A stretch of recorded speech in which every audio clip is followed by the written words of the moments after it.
Hello,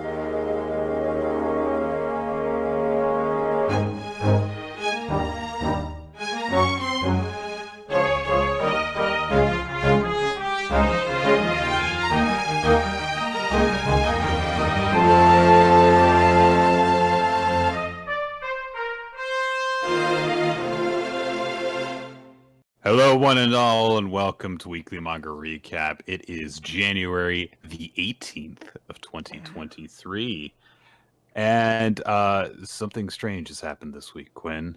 Oh, in your neighborhood? No, just Oh, okay. just on the internet, which is more important. Okay. Okay. Nick's like, yeah, I mean, Bazula has infected my neighbor's apartment, but that's theirs, so. Yeah, it was like the entire earth around my apartment just completely caved in, trapped on a small island with abyss extending for 1 mile on all sides. But look, manga. But lucky I've got enough SpaghettiOs to last me a fortnight, so that's Fortnite Nick's problem.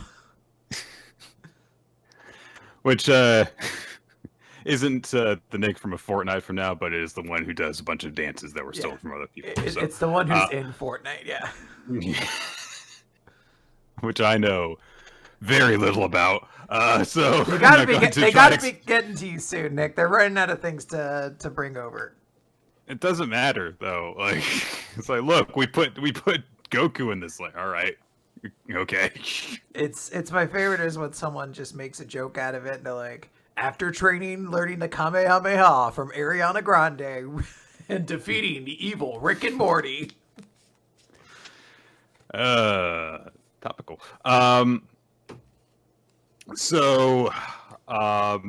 There was no manga this week. Asterisk, yes, there was. There was Chainsaw Man, but that's not enough to do an entire episode about one chapter. Let's just do an hour and a half discussion of Chainsaw Man, Nick. We're going to have to take it not just panel by panel, inch by inch of said panels and really analyze them. Which was your favorite iteration of the phrase "dingy spinal cord sword" in this chapter? It's got to be the turnabout to Asa's spinal cord sword. Obviously, that's my favorite. Obviously, yeah. Yeah. I guess before. Well, I guess we should say what we're doing. Yeah, we're doing a Q&A. Q&A. Yeah. But I do need to say, because there are some people here who probably don't follow on Twitter or in our Discord. Discord's probably the more important place for this, but I did also mention on Twitter, Eden Zero is not going to be in the recap anymore. And it's weirdly not because like it finally did something so perverted or dumb that I'm like, I can't handle it anymore. It's that the rights are gone. And you can't get it legally translated anywhere. I'll mention this next week as well, because I don't expect everybody to listen to a Q&A podcast. But as of right now, that was the last chapter of Eden Zero. What a way to go out. It feels oddly fitting for the series, but I will think, and I'll probably have to have some conversations with Nick at some point about like what that ultimately means. We do. Yeah. It might just mean that's it. And, maybe we'll think of something else to replace it, or maybe we won't. I don't know. Some people say the recap's pretty crowded anyway, but yeah, in case you were curious or you saw that news, you're like, oh, what are they going to do? The answer is nothing. It is gone. Yeah. It's been taken from us. Yeah. Saved from us, maybe. Yeah, we don't like to encourage the use of scanlations on our show. And in order to follow the chapter week by week, we would pretty much have to use them. Yes. So no real getting around that. Maybe at some point in the future, we will do some sort of like, for example, if the rights get negotiated for whatever reason and Simulpub gets reestablished for the series, maybe we can do a little catch up and continue doing it. If a contract doesn't get worked out before the series ends, then maybe we'll do a thing where we just kind of do like maybe we'll do a special episode where we cover like the final stretch of the series or something like that. Yeah. But for right now, yeah, that kind of puts us in a bind. But hey, our podcast is based around talking about media created by other people that has complicated rights distributions. So we're beholden to that. I was thinking about doing a whole thing that had to do with like the Bleach anime, and then it would have turned out I would have had to get a Hulu subscription, and I was like, oh fuck that. Too much so work. I changed my plans. But this is way more of a hurdle to overcome. As in, we can't. Yes. So. As in, it's been decided for us. So yeah, in case. Sorry, guys. Yeah, I said we'll reiterate it a little bit next week as well, but done. Yeah. But hey, we've got quite a few series that we will still be talking about week by week, and hopefully, the Eden Zero-shaped hole in our hearts will be filled in someday by, I don't know, some other just like really horny author that has a series that lasts a bizarrely long time. Like, that can't be that hard to figure out, right? I think it's going to be funny when we get to the year-end recap and Ninja is going to feel obligated to put Eden Zero in, and you're going to be like, we didn't talk about it this year, did we? Like, we talked about one chapter, one chapter, I think. Technically, it was in this year. Ooh. Oh god, yeah. Either I'll know the whole thing, or I'll be like, oh, fucking know. You're It like, was a thing that there were boobs. I don't know. I gotta give him a half point, Ninja. You got that there were boobs in it. That's right. Yeah, come on. But hey, getting away from that, over the last several years, really, but in this case, months, you guys have been submitting questions for us to eventually have some talking points about. So let's work off of them, shall we? Yes, we have questions from a while ago. I remember looking at these previously. We're going back, Nick, to the good old days of 2021. Back when I guess the pandemic was still in our hearts and minds and not just something we pretended was done. Yeah, pretty much. And I think Shang-Chi had just come out. It was a good time for everybody. Okay. I don't know what that is. Shang-Chi. Shang-Chi. Okay, Shang-Chi. Yeah. I thought you said I melded a few more syllables there together, and I was like, I don't know what that is. Shang-Chi, actually, among my favorite recent Marvel movies. There you go. See? I quite liked it. That's what I'm saying. Everybody loved it. Let's go. Do you want to start? Sure. I'll read off the question. Why don't I? This comes to us from Credo Prime, who says... From Credo Prime Presents Love Story, I think was the very same. Oh, wow. Or Love Stage. That's their claim to fame.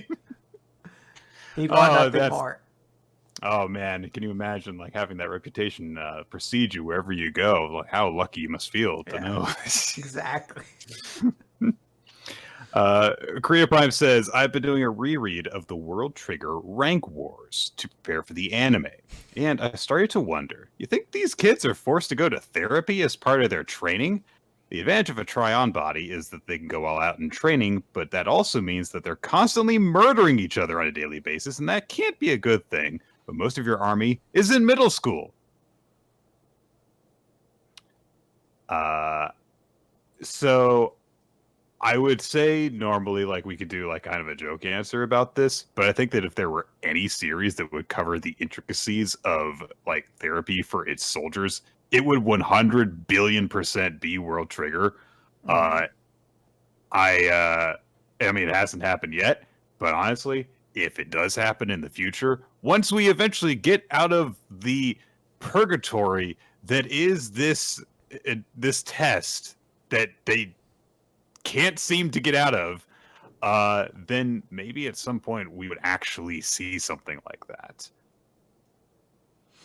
Yeah, I mean, I think to some degree we recognize that it exists because that's been an entire focal point for Chica, is just like the acknowledgement of, hey, even though these are fake bodies, Chica can't blow them up. And like, it was kind of a big thing. I don't know if the kids are required to go to therapy because, though, it felt like that could have been an answer for what they did. It never seemed to be posed. I guess because the mechanics of it are so video gamey that maybe they're like, I don't know, it doesn't really hurt or anything like that. Like maybe people aren't traumatized by it. Like no one is, I don't think anyone's ever come back from a try-on battle like screaming in pain. Everyone seems to get like stabbed in the chest and they're like, Drat. Yeah, pretty much. I think I think that maybe we've seen like Kagira go fuck or something like Yeah. along those lines, but it has very rarely been anything more than like someone kind of wakes up in the bed and is just a little bit upset. Yeah. So So maybe that's not, but just kind of the I could tone they go definitely for. see the logic of it though, being like you were just cutting apart other people's bodies. Hmm. But I guess if there's no gore or viscera and they're just leaking out energy goo, you're just like, or energy gas, you're just like, yeah, sounds good. Let's keep going. Yeah, and not just like cutting apart other people, but cutting apart, like their friends Yeah. and peers. So definitely something to consider. Also, as a follow-up question to this, Carito asks, "Do you think that anyone's had a fuck up and chopped Bully's arm off by accident?" I mean, it felt Probably not. probably not. Felt like Kuga was gonna get close to it at one point. That's true. Yes. But yeah, I don't think exactly. We have a question here from El Mysterioso, who says, "Dear Nick of Time, Air Raid Vehicle, and Rolo T Urban Assault Vehicle." Do you get the reference there, Nick? No. Those are the two different versions of the song "Rolling" by hint new metal band Lincoln or Limp Bizkit. So I was gonna say. Air Raid Vehicle is the normal version that you of course know iconically as the Undertaker's theme song for a period of time. But Urban Assault Vehicle is where a couple rappers came in to do extra parts. They add a little bit to it. It's the superior version, to be completely honest. So Oh, because there's someone else rapping on it that knows how to rap. I mean, it's like DMX, so it's not like a gigantic jump in quality. It's like DMX really phoning it into. He's like playing with his Tamagotchi. I was gonna say cell phone, but this was like late '90s. So he's on his Tamagotchi, and he goes like, "Hey, you want Country Rivers? All right, all right." You're not wrong. That's the song I always think of when people say all DMX does is bark, because I'm like, he does bark a lot in that song. So anyway, can you think of any examples of a character design that feels like the platonic ideal of that particular author's style? Like, which One Piece character has the most, quote, Oda design? What about other series? Or perhaps what character designs are so ridiculous that they feel like parodies of the author's style? I have always felt like Morley felt more like something to make fun of Oda's usual style than a design from the man himself. I'm trying to think of the most female of Oda's female characters. It's like, okay, yeah, they've all a lot of them have that same body shape. Which one has the most that body shape? It's got to be like Rebecca, right? Like very little personality, gigantic chest, like tiny waist, like very little defining features in the fact it's like pink hair. At least she had that cool helmet to start with, but then she stopped fighting and stopped wearing that helmet. So I was like, oh no, like her main defining feature is gone. I have 3 of these, so I wrote these down in advance. When I think of like the platonic ideal part of it, like what platonic focus is, I say for Oda, I feel like it's Frankie, in that it is an entirely over the top character that you're like, this is the dumbest character design I've ever seen. Like this is patently ridiculous. And then like you see him move and like act and like get cool moments. You're like, God damn it, this is an amazing character design. Like this is frustrating how cool this is. And it's so ridiculous. For Okubo, who is the manga behind Fire Force and Soul Eater, I have Benimaru Shinmon, which is from Fire Force. I feel like Okubo has like an aesthetic to their characters, which is like sad boys. Even when they're not sad boy characters, they just kind of look like sad boys. This motherfucker's like a tall sad boy, but the thing that makes him like the platonic ideal is this motherfucker has 2 eyes with weird irises that are different. So like one's like like an X, like a multiplying, and one's like a fucking straight dash. And you're just like, Jesus yeah, Christ. man, fucking go for it. And then with Kubo, I thought Oscar Naklavar, where it's like pretty boy, sharp face edges, good physique, slicked back hair, but then like one defining kind of like feature for him, and that's like the weird dangly kind of like antenna thing. I was gonna say because I think that Asuka Naklavar is especially like because I was trying to remember exactly what it looks like. I feel like his face isn't Kubo's usual style because he's got the very expressive lips. I was trying to think of Bleach as well or Kubo as well. And I was kind of going through and a few different ones, kind of like I was rotating through like, no, that doesn't quite fit. No, that doesn't quite fit. Like I thought about like Hisagi, like the guy with like the freaking 69 on his face and the vertical stripes and stuff. And it's like, not quite. But honestly, I feel like Grimjow is a really good example of his design. Grimjow especially actually probably is the answer, yeah. Especially because he, recycled a lot of that design from Zombie Powder.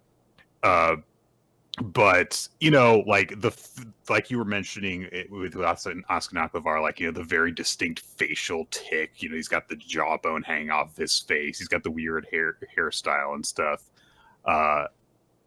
Grimjow is among like kind of the handful of wild looking characters that Kubo likes to draw, and a lot of times I do associate with his style someone more along the lines of like Hitsugaya, who's just always got the like kind of almost bored look on their face with the half slitted eyes. But I feel like that's kind of like the two answers that we came up with kind of like are the two halves of it. Yeah, the dualities of the world. And then Haribel is the third one. So. Yeah, gigantic rack. There's other stuff, I'm sure. Yeah. That is a very good question, though. I do like thinking of that. Yeah, it's an interesting question. Yeah.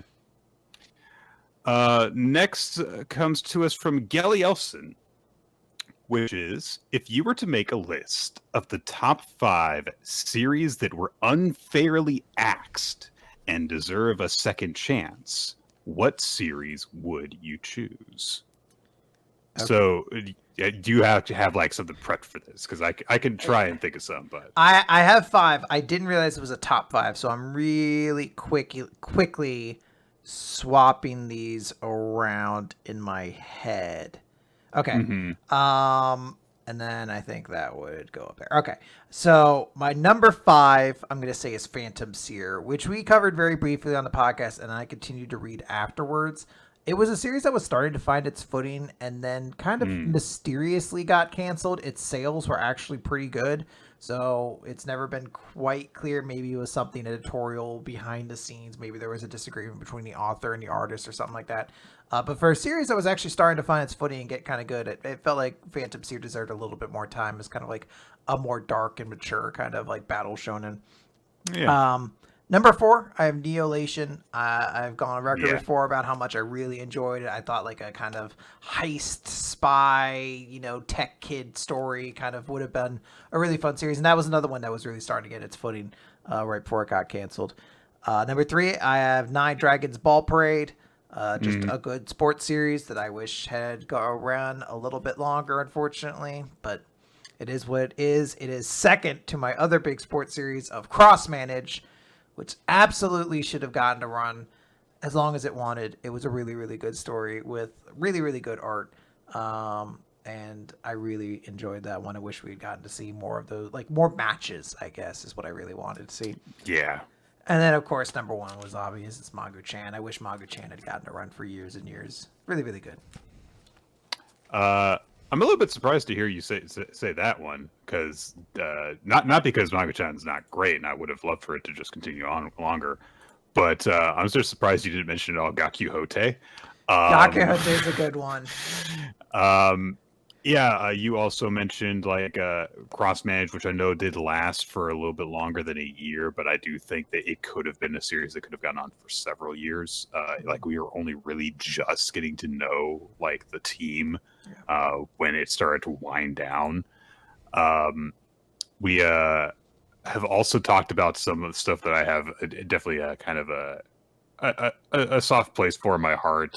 We've talked about like Lock On before with that photographer main character. Not the one-shot version, right?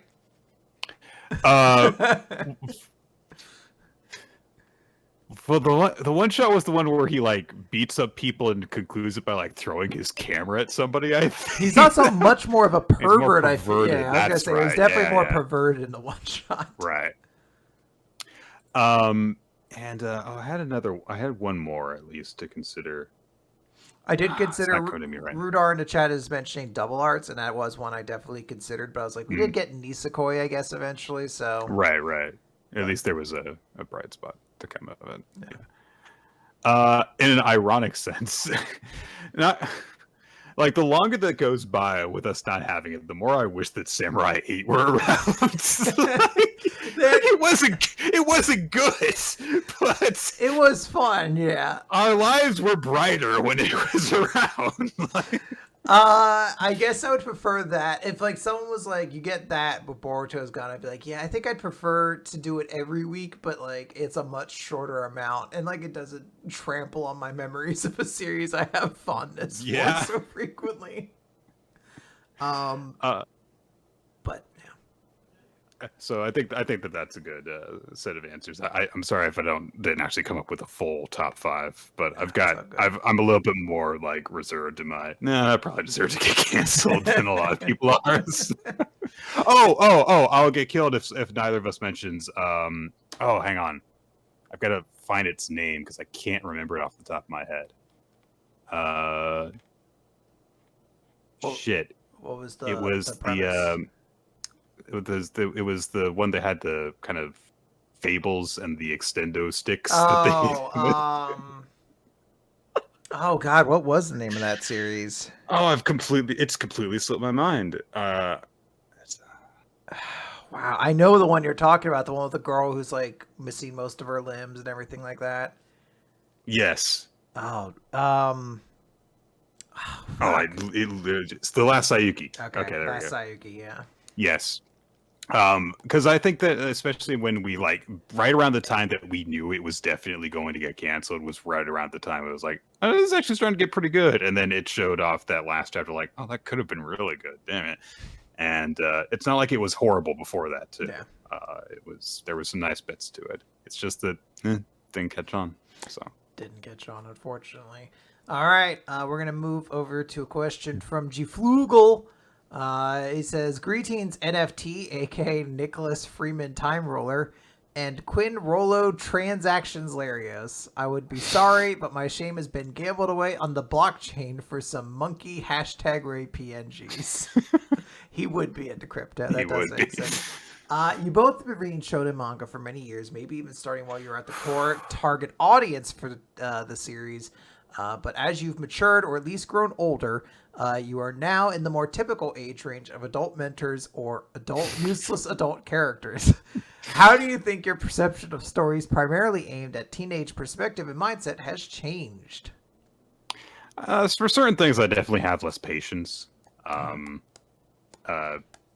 Like certain things that are kind of just generally stupid behaviors for characters to have that are meant to make them appeal to young people in the target audience.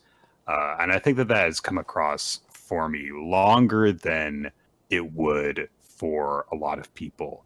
Like I've thought that I've not really liked Asta type characters for an incredibly long time. But the further along that I get, the more I'm just like, God, it's just another stupid guy who's just going to, you guys heard me go on about the protagonist of that series I've blocked from my memory that we talked about last week, Earthchild. Yeah, and where it was just this attitude of like, oh, if he just like willpowers it hard enough, then everything's going to be okay. If he just believes strong enough, then he never actually has to make difficult choices. And it's like, that's just not interesting to me anymore unless you do something to at least earn it.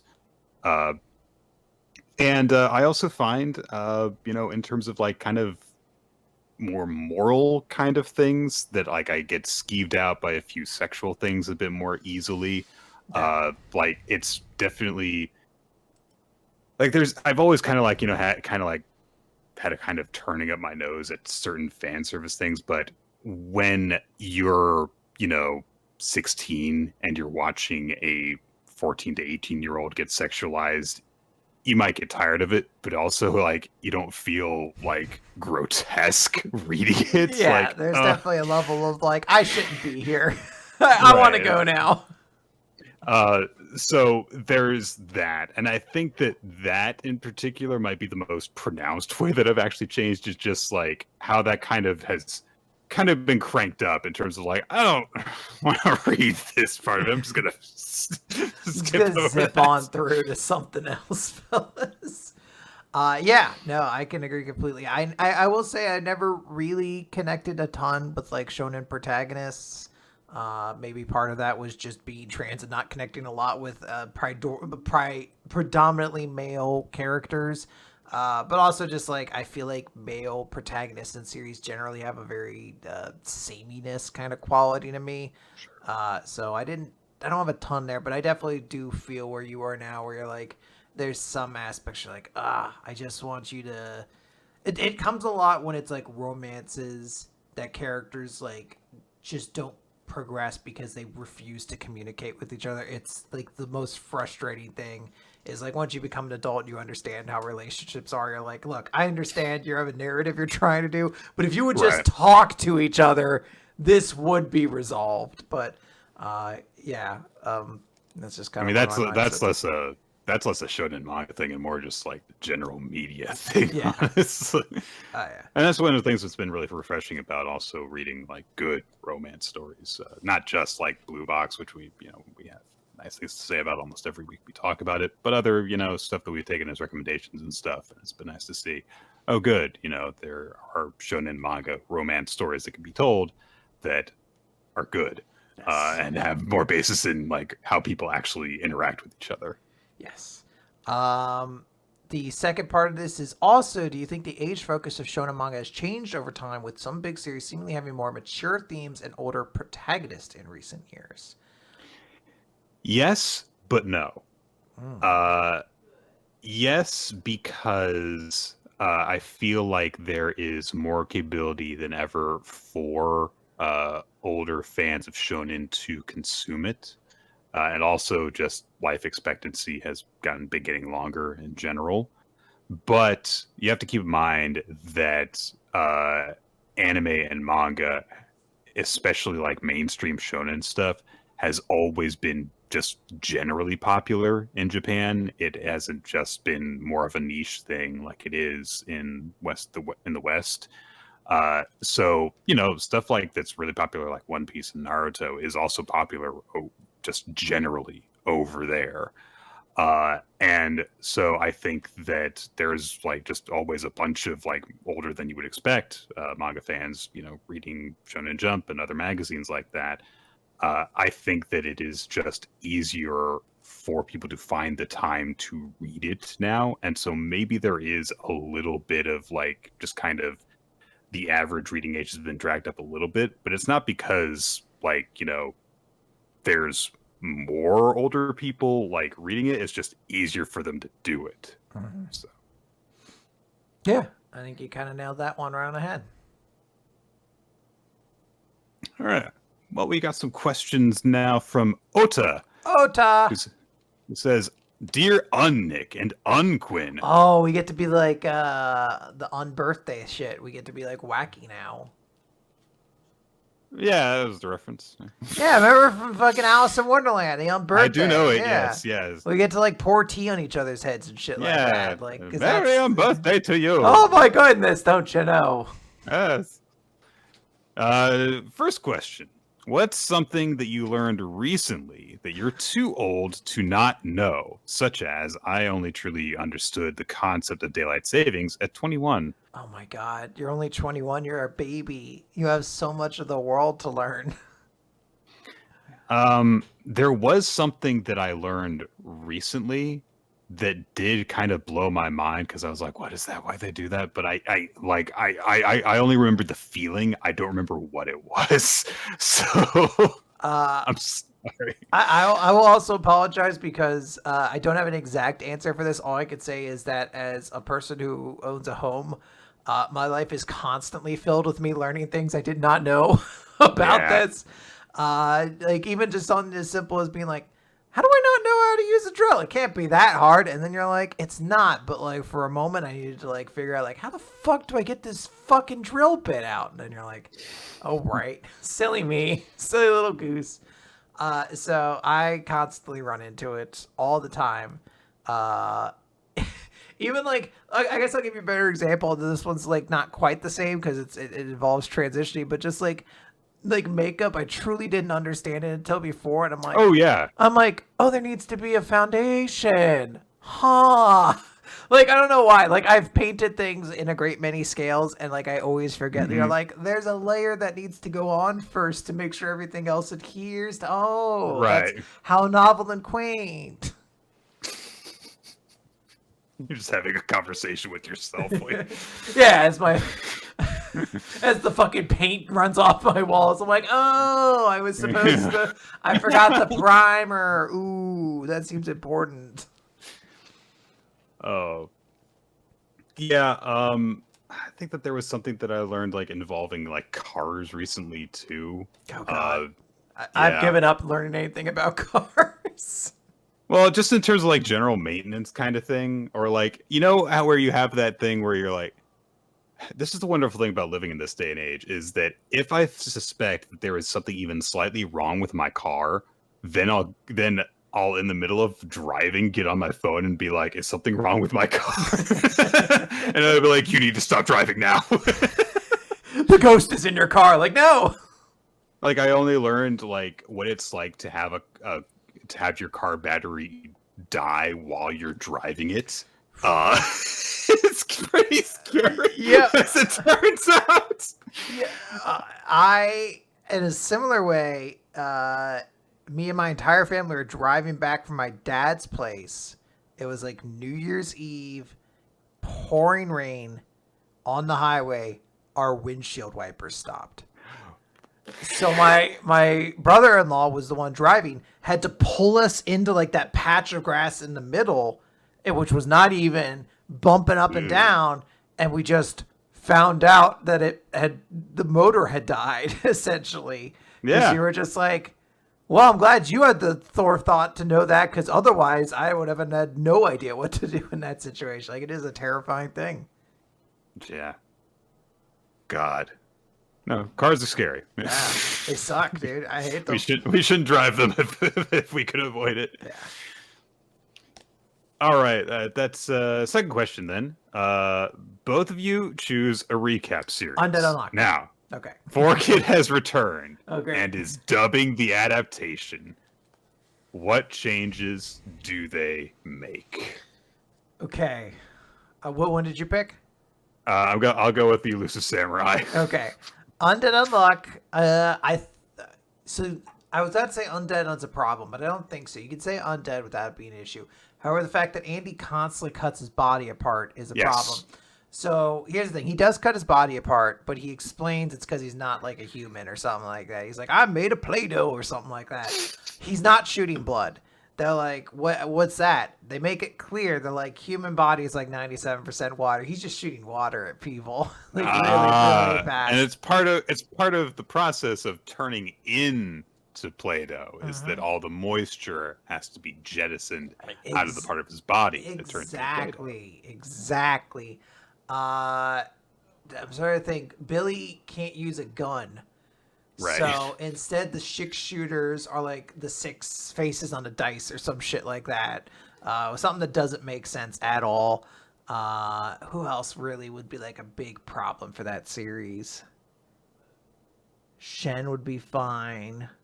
Everyone would make a lot of bad puns. They do a lot of like, you're unbelievable. And then forget that like some of those are actually like powers that come on. And they're like, how can you be so unfeeling? And like, someone was like, I think a character might have that power later on. They're like, shut up. No, we're never going to get that far.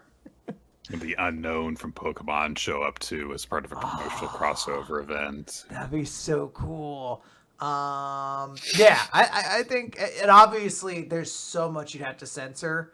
Like, there's for sure. There's like even just like Andy being weird and kind of touchy at the beginning. You have to be like, I'm gonna tickle you, and that's gonna cause your power to come out. Oh, yeah. This is Ninja's right. It's 4Kids. It would be a mallet gun. it's what he's firing. He's like, hands to the sky. Dunk, dunk, dunk. For the Elusive Samurai, all the non-Bokucho game of tag things, it would actually just be like a joke dub, where they're all it's just a giant game of tag with Tokiyuki. So like the bad guys are just trying to tag Tokiyuki. So like he gets into like he gets into the fight with like Sadamune with his archery stuff, and instead of like shooting regular arrows, he's got like arrows that have like a tag your it button on the tip of them and stuff. Every time that there is like a sword fight where blood is involved, instead they are hitting each other with inflatable swords. And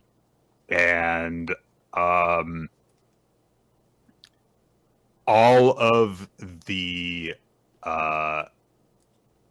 indications that there are child soldiers are just like, no, they're just people who are playing game of tag, and that's it. Yeah, I forgot it's just nice wholesome. Nice pleasant experience. Yeah, that's right. I forgot. No danger. I forgot to mention Andy has a Brooklyn accent, which is weird because he definitely should have a Bostonian accent if he's going to have one. But he's definitely like, "Oh, what's going on here? I'm about to shoot my water all over you." Also, every time that Tokiyuki gets excited over like being in danger and he starts blushing and stuff, it's because he's just eaten something spicy. He just ate something spicy off screen. Yeah, and he's like, and they're like, Tokiyuki, stop eating chili peppers when we're in a dangerous situation. Oh, I can't help this. Oh my goodness, I hate it. There's one last one. There's one last question from Ota. This one's dumb, but okay. If each of you had the other ones have been serious. That's right. This was dumb, but if you had personal attack names, what would be their naming convention? As in Luffy's punching attacks are guns, and Frankie says Frankie. I mean, he does. That's a good one as well. What would be like the gimmick to hold on to? I would like to think just nonsense words. Like I'm just a foolish person in this universe, so it's just like Quinn Sakaputas and Quinn Spaishakarte. Like I just find the silliest words in other languages and use them. I'm not saying this to sound cool. I'm saying this because these are fun words to say, just like Norse mythology words. Like, look, there are a few things in the world I enjoy more than just saying Ragnarok like properly, like Ragnarok. Like that's so fucking fun to say. Jormungandr, it's just a fun word, all right? And they sound cool intrinsically, even if you don't know what they're referring to. What about the World Tree? That's Yggdrasil. Okay. You're not Yggdrasil? Yggdrasil. Come over here, Yggdrasil. That's how they said. That's how I always assume it is, because that's what they call a character named it in Tales of Symphonia in the English dub. They're like, we gotta stop Yggdrasil, and I'm always, Yggdrasil. And I'm like, oh right. That's not how it's pronounced. I'm not 100% sure how it's pronounced either, but I'm pretty sure it's not like that. Yeah. Not pronounced exactly phonetically as it would assume under our sensibilities. Oh, boy. That's a good one. We got questions here from Lazarus. Dear Weekly Manga Recap, good twin of the Wicked Wood Manufacturers Radio. Fuck those guys. You had to buy a birthday present for each of the strides, but you're shopping on a budget. What cheap but thoughtful gifts do you give? All right, you don't need to think for Luffy. You get him some food. You just get him meat. If you try and put more thought into it, he will appreciate it less the more thought you put into it. Okay. I do have an answer for all of these, by the way. I wrote all this down. Cool. Zoro Nick. Mm-hmm. He only cares about sword. What's a cheap sword thing you can get him? Whetstone. I don't know what a whetstone is. I just give him a rock. And I'm like, you can use it to sharpen your sword. The thought is there. I'm like, any stone would work, right? I just got you a big rock.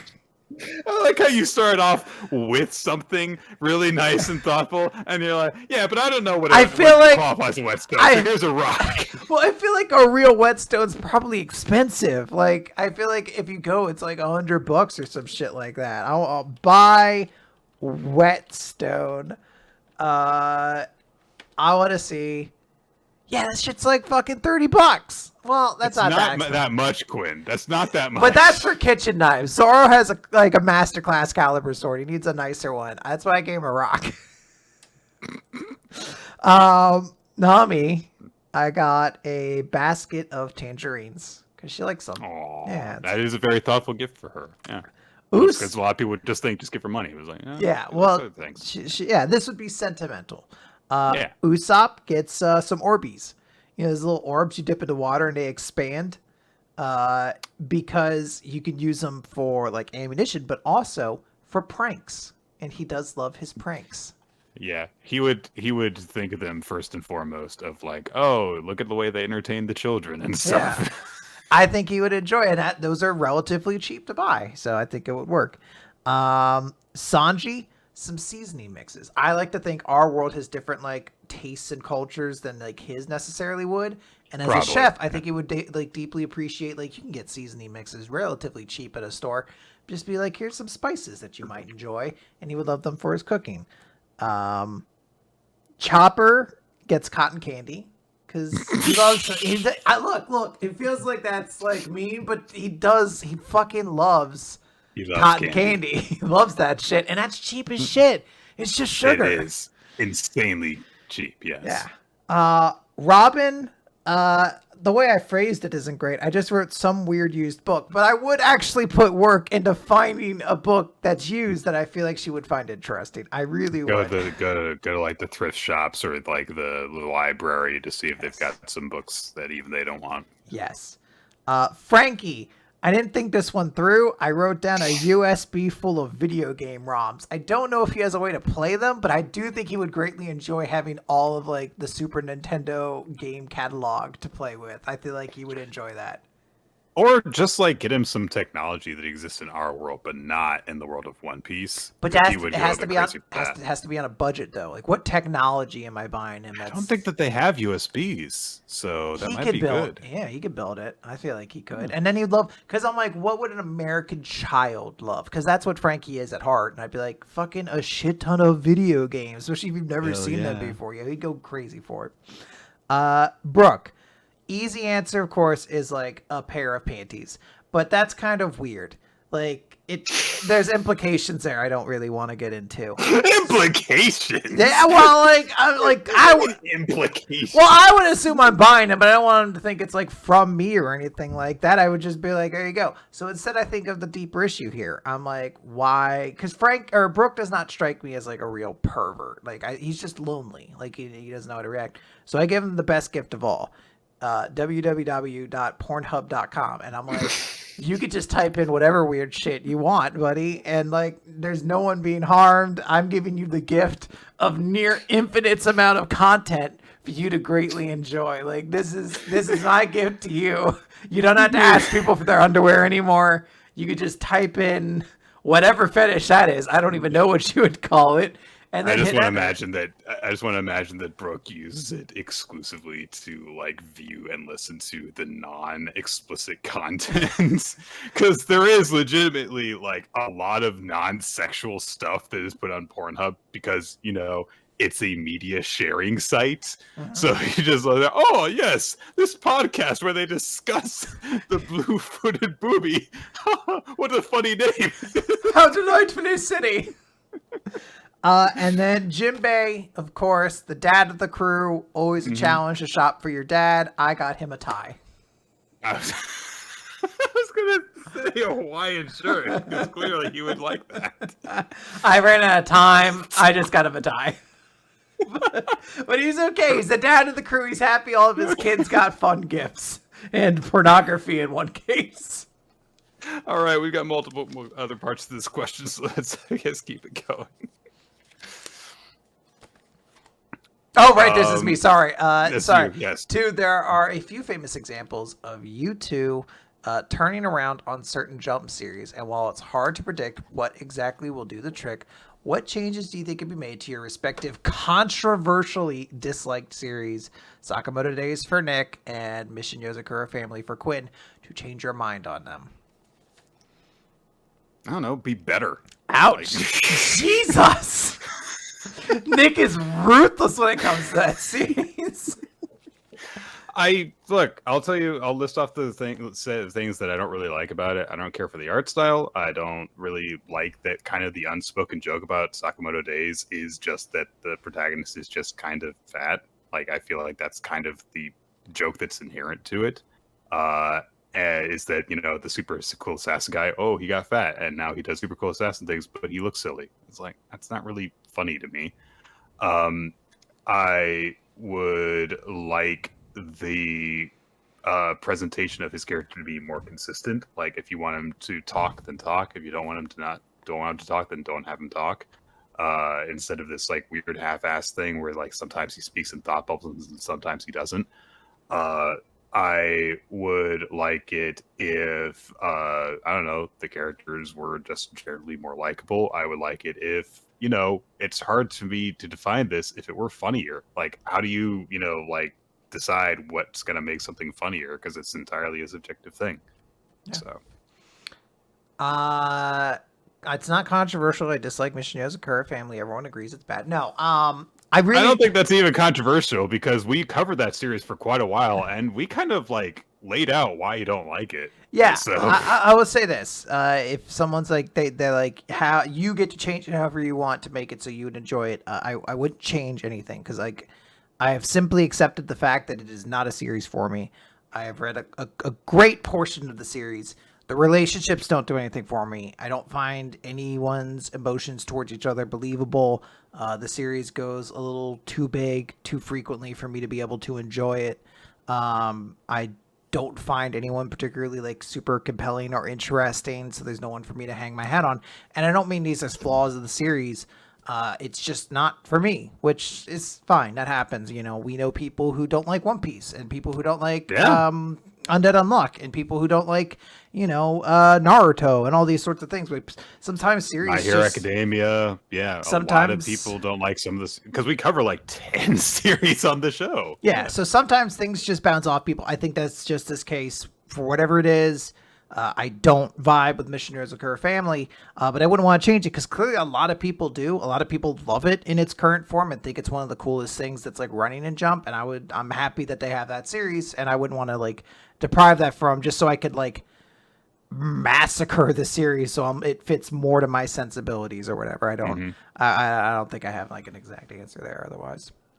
Yeah, and I think that that's also just the thing is that sometimes not liking a thing isn't down to purely like the quality and like these are all subjective terms, but to use it may come down to not just like a list of things that you can point to and you feel like, oh, I can grade this on a scale of 1 to 5, and because certain categories, the majority of them fall below average in terms of my grading them, I don't like it. It's just a matter of like, I don't vibe with this. Yeah. It may be part of a genre that you normally like, and you still might just not like it. And that's just it. That's just it. Number 3. Oh no! You must pick one of your favorite ongoing series to have a bad ending of Food Wars proportion. If you don't make the sacrifice, all of your favorite series will have such an ending. Okay. Which series do you choose, and what exactly is this ending so egregious it retroactively sours all that came before? And I have an answer for this. I like that Food Wars has become the yardstick that we measure bad endings by now. Yeah. Not incorrect. I have an answer for this one, and this one isn't even out of the realm of possibilities. I feel like Mashal is already kind of in this spot where people aren't nearly as high on it as they were before. It couldn't do exactly what Food Wars did, where it kind of fucked over the entire side cast, because the side cast has been fucked over kind of most of the series.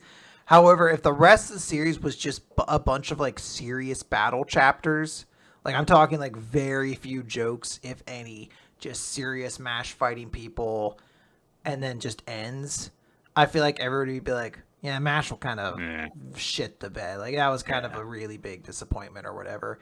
And then nobody would like really want to go back to the beginning where it was like so fun and different and everything like that. Yeah, I mean, maybe that wouldn't be like, oh, Food Wars level awful, but I could totally see like, yeah, if things go at the pace that they're on and just kind of continue that way, and then it just ends, then it'd be like, all right, I didn't really need to see that. So yeah. I guess I'll go with My Hero Academia. Like because I feel like this is a series that I've kind of had some like kind of keep it in the back, like this isn't as good as I would like it to be kind of feelings. But it hasn't gotten to a point yet where I'm just kind of sick of everything. It's just kind of be like, I don't know, I feel like this isn't working. In order for it to get really bad, it needs to basically go for what was going on during that whole spinner thing where it only gets into talking about morality, but kind of like both sidesing it, and then just go for that like really, really super hard. Like it gets into like really big like moral preaching about stuff, but it's just like not matching up with like most people's sense of justice. I feel like where it instead of talking about like what's the right thing to do for people, it's all about like holding up the system and how the villains need to be stopped because they're breaking up the system, and not acknowledging that like villains did things because they were pushed into it by growing up in a bad situation that didn't look after everyone properly. I don't think that's going to happen, given the fact that the story that's been being told has at least been aware of those things, even if it doesn't address them in the best way. But I think in order for me to like really turn on the series fully, it's going to basically have to go like full blue line. And if that does happen, then yeah, it's going to lose me as a fan. Yeah. So Yeah, absolutely. That would really make things uncomfortable. And question 4 here, since Magu may no longer be with us, it's not, unfortunately. Create yourself a chaos god. What is your god's power? Which sea invertebrate is it based on? And how often do you ditch it to hang out with the Putaku instead? All the time. Look at my little boy. He's so happy. Can I just make another Putaku? Aw. I want to. Oh, so soft.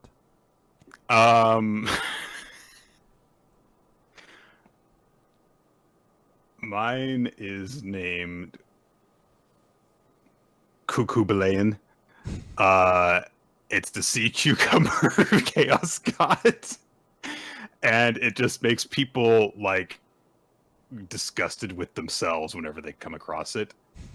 Because sea cucumbers are such weird, horrible things that like you look at them and they're like, why is this? But instead of that, it makes people like be really introspective and negative about themselves, and so they just kind of go off and be like, oh god, I can't believe that yesterday when I was talking to Mitch that I said the word rhyme when I meant to say the word riboflavin. Like just really, really, really stupid, innocuous mistakes like that get blown out of proportion. They go home hating themselves, and that's what happens every time they come across him. Yeah, I think you covered what I would answer with. Essentially, I would think, is a sea turtle like an invertebrate? No, they have a back. I don't have an answer then. What would have none? They did all the cool ones. They already did crabs. I'm just gonna do another crab. Fuck you. You can't fucking control me. I'm gonna be a crab. You can do lobster. You can do lobster. I want to be a crab. I want to be a crab. Fuck There's multiple species. There's multiple species of I'll kill Gula if that means I get a crab. All right. I'll fucking murder him. And this must be one you don't want to hang out with, Quinn. Calm down. I'm never gonna get to hang out with the Futaku. Like, you killed my friend. Like, I wanted the crab. Everything's best with crabs. I feel like Nabuta could understand. Yes. And its power would be something useful. I really like it's not. I feel like I just want to heckle people like Statler and Waldorf. Like, I can't, like, my energy would be the Chaos Gremlin who shit stirsing, but they already have that in Eris. So I'm like, I just want like the commentary from the walls. It's just like, having a shitty day. And I snap my crab hand a lot. Also, I'm the crab. I know this is supposed to be my friend, but I just want to be the crab now.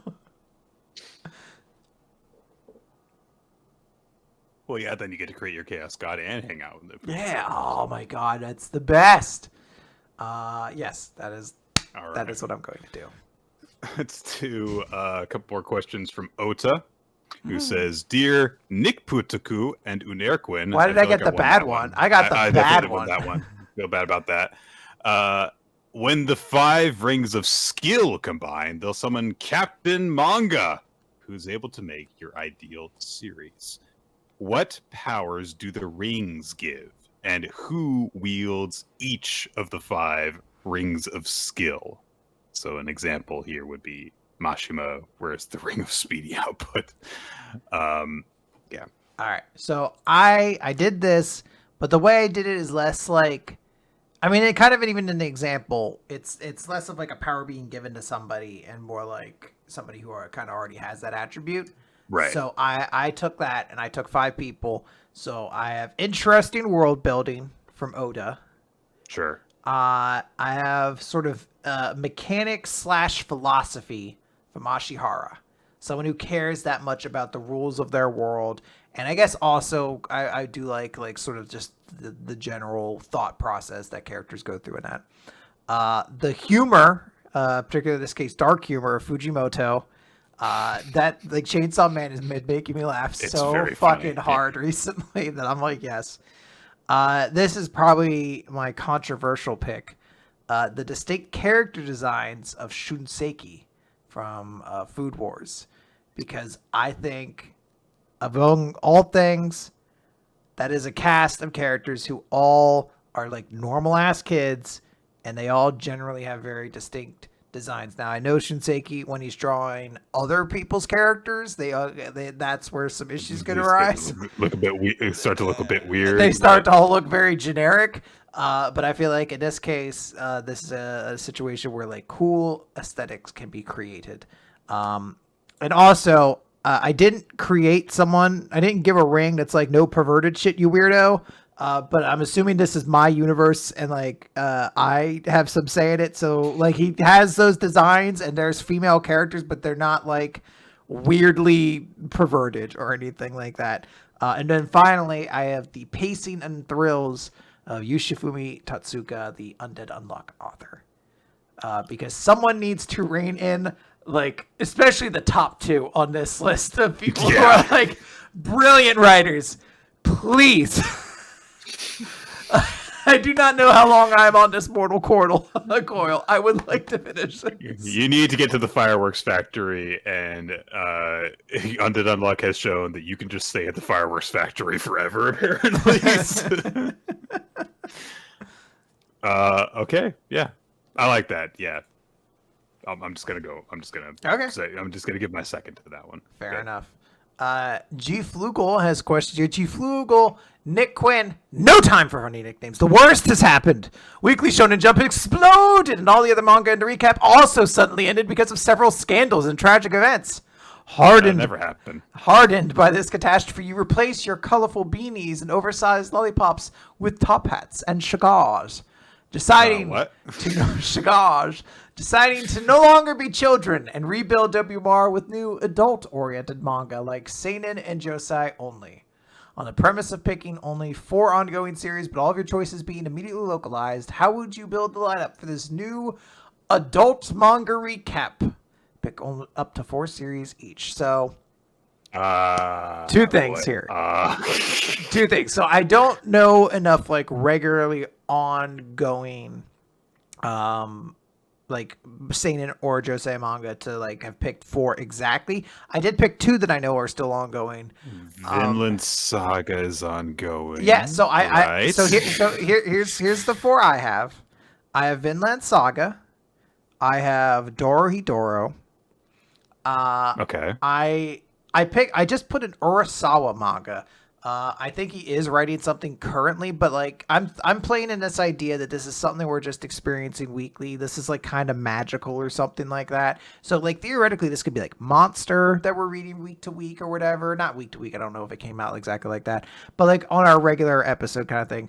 Like that, 20th Century Boys, Pluto, something like that. Oh, Dorohedoro, and then okay, well, it's a relatively recent ending, I think.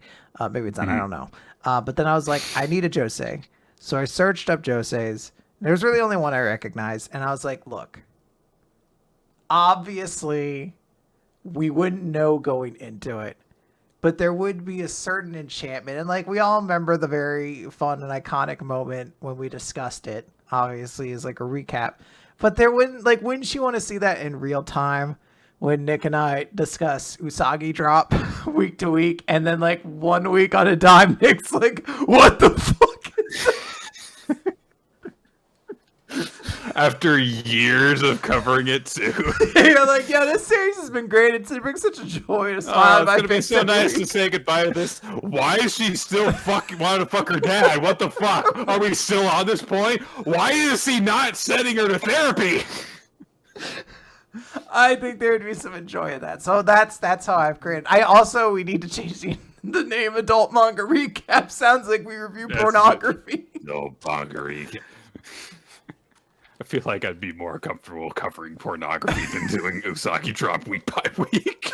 Again, you don't know that it's in an extremely fucked up way. You're like, this is so sweet. It's silly. Some series that we have covered that are currently ongoing. Real by Takahiro Inoue. It's a good one.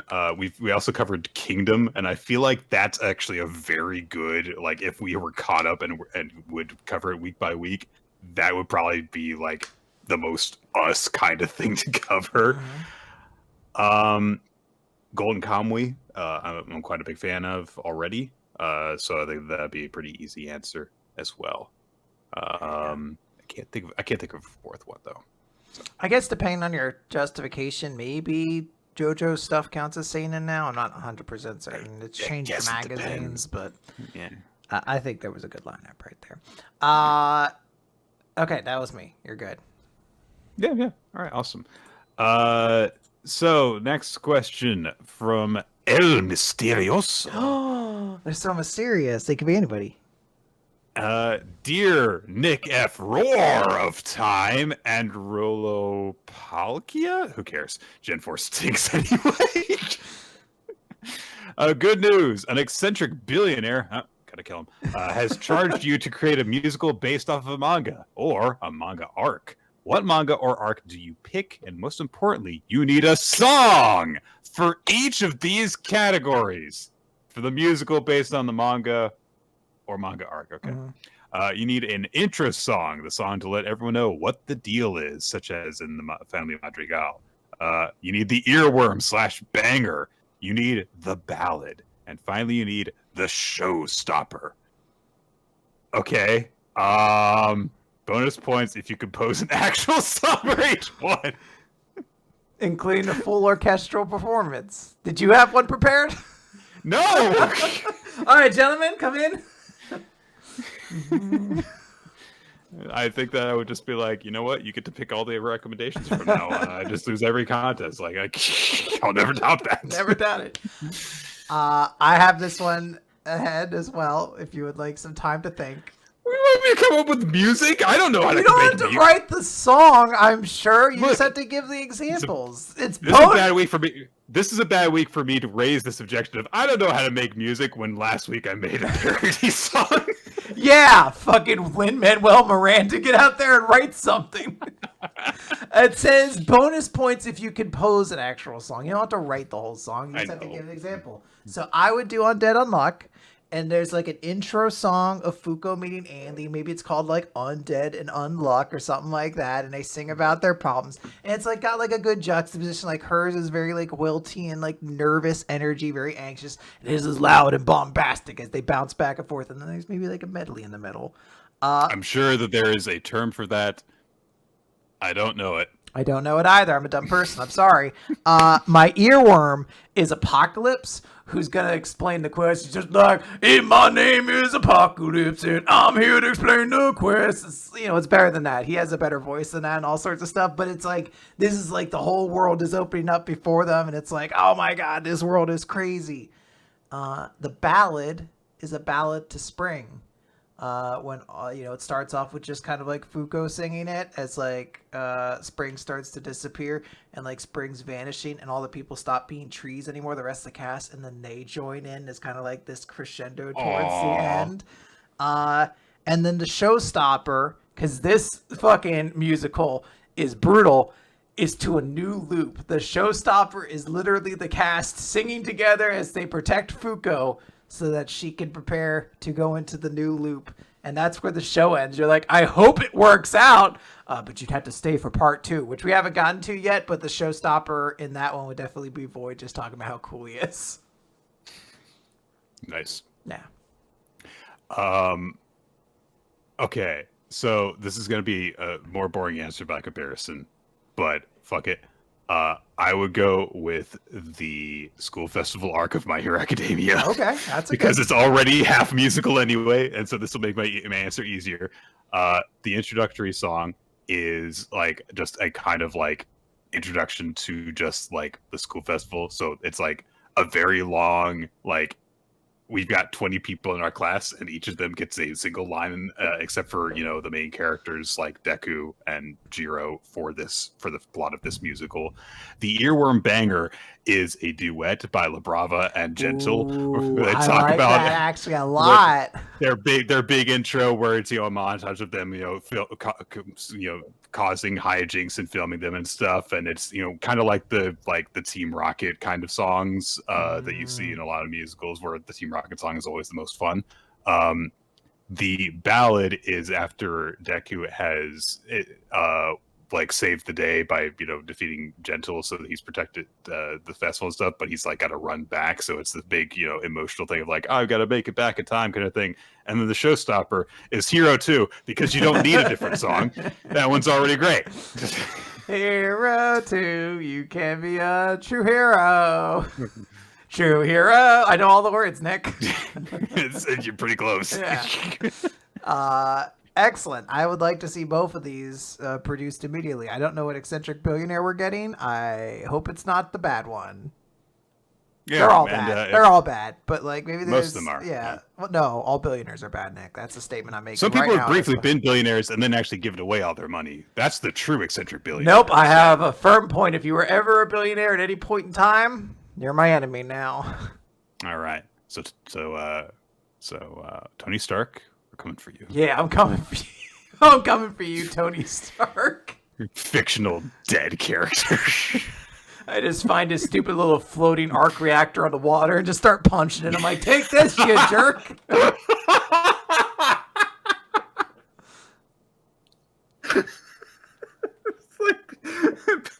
People like on the sides of the lake, like, what are they doing? What's that crazy woman doing? Like you're leaning out of like one of those pedal swan boats. Giant boxing gloves for some reason. That's how you kill someone, is you wear boxing gloves. Yes. All right. Question here from the ever wonderful Brawla. Good day, Nick. Supportive friend number 1, Freeman. And Aww. Quinn, cracked rainbow egg hilarious. Aw. I don't get that. It's because I'm trans. I cracked my egg. Oh, okay. And that's why you're number 1 supportive friend. Because you could have been like, monster, but you didn't, and I appreciate that. Okay, now it doesn't feel quite as much of an accomplishment on my part. It is your favorite vor enthusiast, German ace lesbian, who also writes quality pun, by which I mean lesbian slut. As we all do, I came to haunt you with 2 questions, or one might say, questions. I love this. This wasn't even written in October. No, what's going on? No, it was written back in May of last year. The first one is about second chances, an important issue, our own character development and growth in life, and how it affects your taste in things. Like, did you plan/play with the idea to revisit stories you previously experienced to reevaluate your opinions on it? Maybe something you didn't think much, but you liked more nowadays, or something that you enjoyed as a kid/teen/not as smart adult, and you think it's time to judge it more harshly now. And if you did, what changed in your perception? They came to this because they rewatched the Star Wars prequels.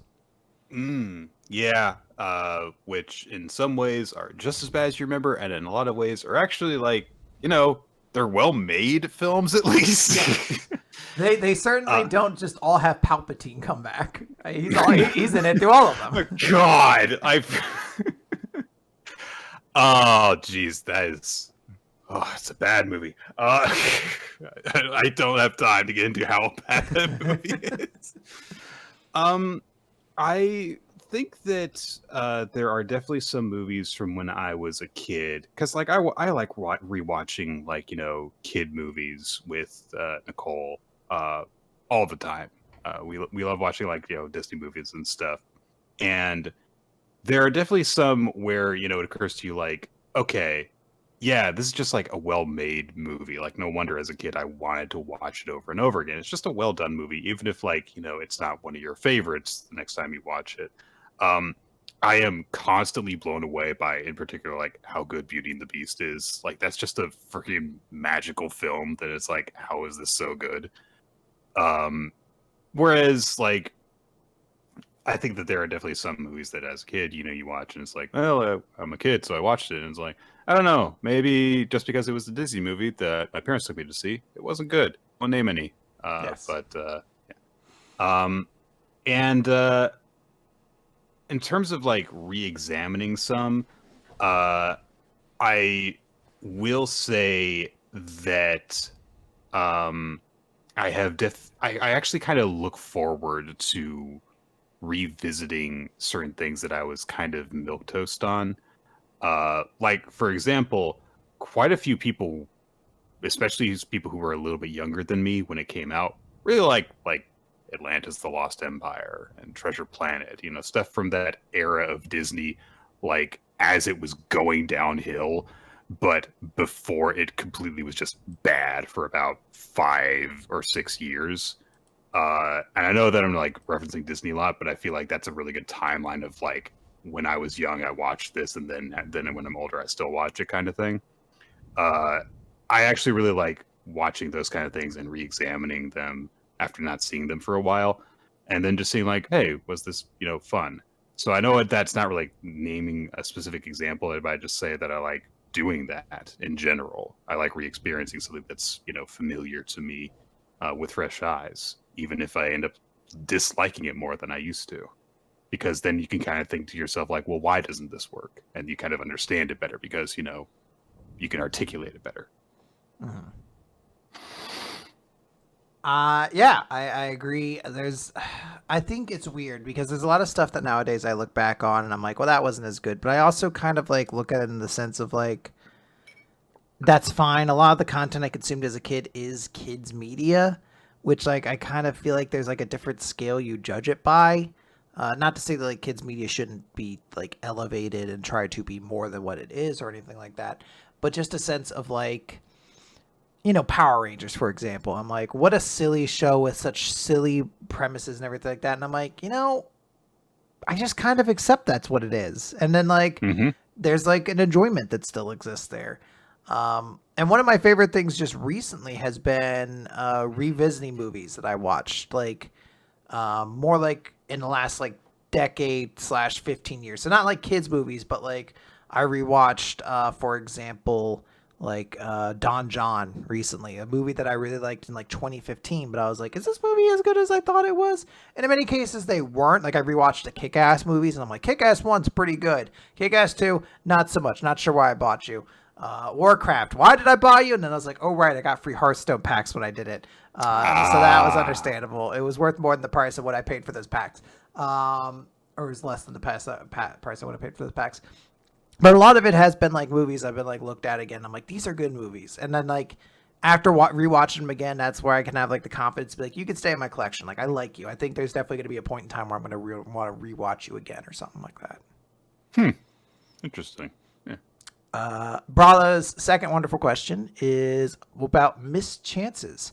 I admit that I am not a big fan of the Tales games from Bandai Namco, mostly because I played them pretty late and didn't grow up with them. I wish I would have played them as a kid/teen.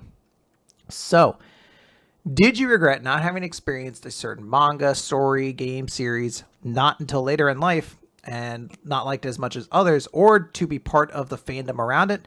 Not in the sense you were disappointed about something because it was overhyped, but more that you wished a younger version of yourself had seen it and would have enjoyed this particular story at that point in your life. Wrestling. That's a good Just answer. wrestling in general. Because as it turns out, like it kind of just is like an easy fit for me. Um, in terms of I really like sports narratives. And if wrestling is done well, then there is a build to a triumphant moment that a lot of times in real sports happens rarely. Because, a lot of times in sports, like, well, the guy who's the underdog loses because that's why they're the underdog. Or, something unexpected happens where, like, a player on a team gets injured. And so this run that looked like it was going to be magical and they were going to go all the way, it just all falls apart and they just never make it. And that satisfying conclusion just never happens. And this certainly does happen in wrestling, but having the ability to plan it out ahead of time and decide this is going to be the thing that happens and we're going to try and build to that, stuff can still go wrong, but it's not as prone to just random bullshit happening. So you can kind of just generate those stories that have satisfying conclusions, or someone can have a big dramatic downfall when normally they would just fucking keep winning because Tom Brady, so.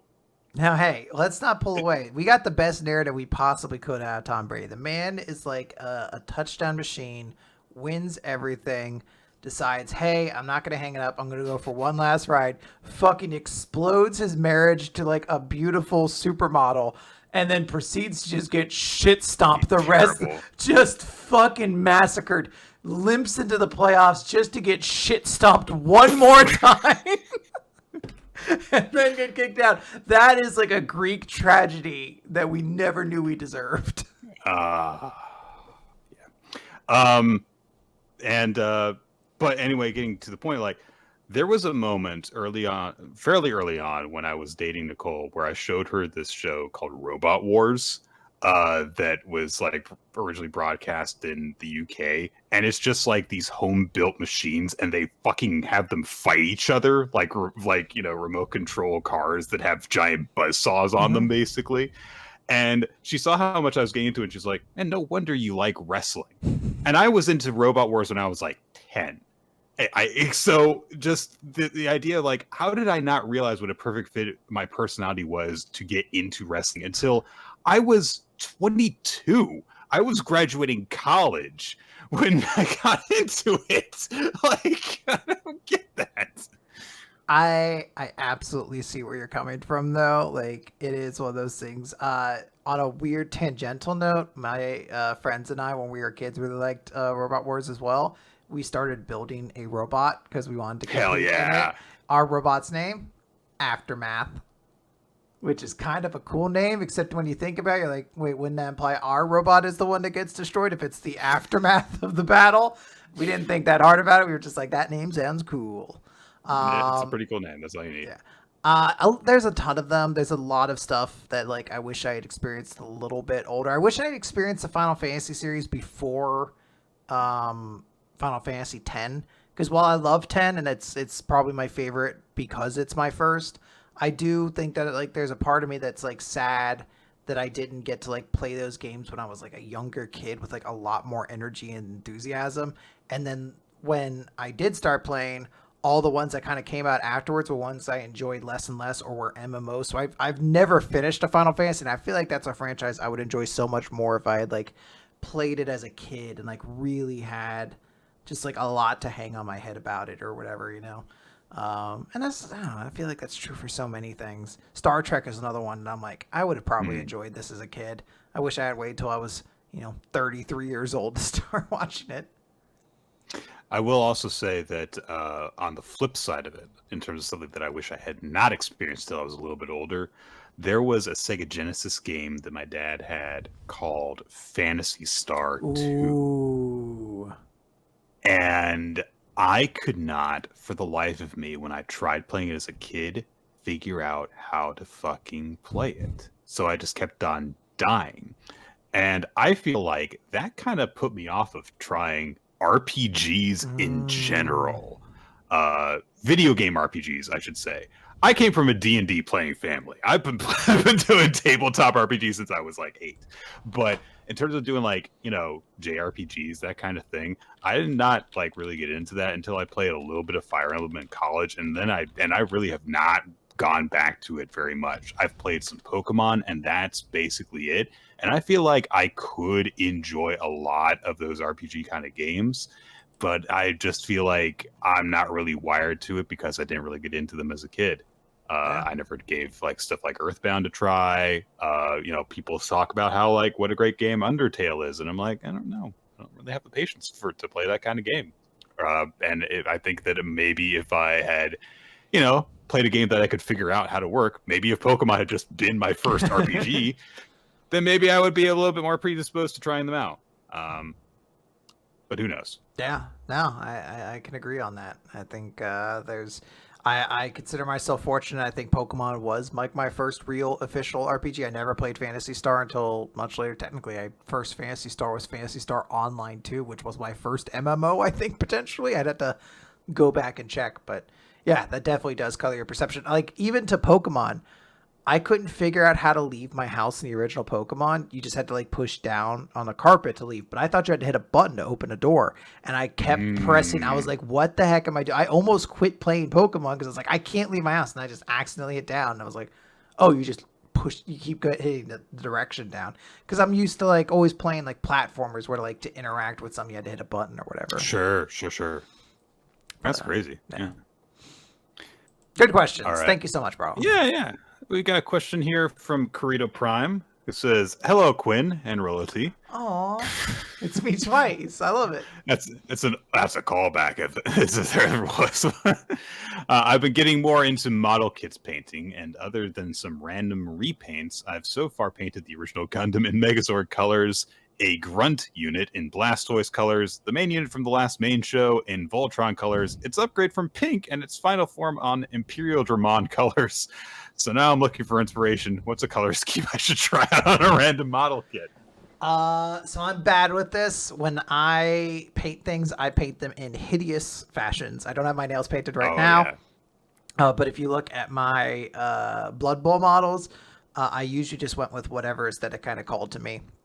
And on that sense, I will say, if you look at Warhammer model color schemes, like army color schemes, you can find some cool stuff there. I always wanted to paint an army in the Night Lord color scheme, which is like a very dark blue with like a lighter blue headlight, like highlights. And then this is the part that always kept me from ever doing it.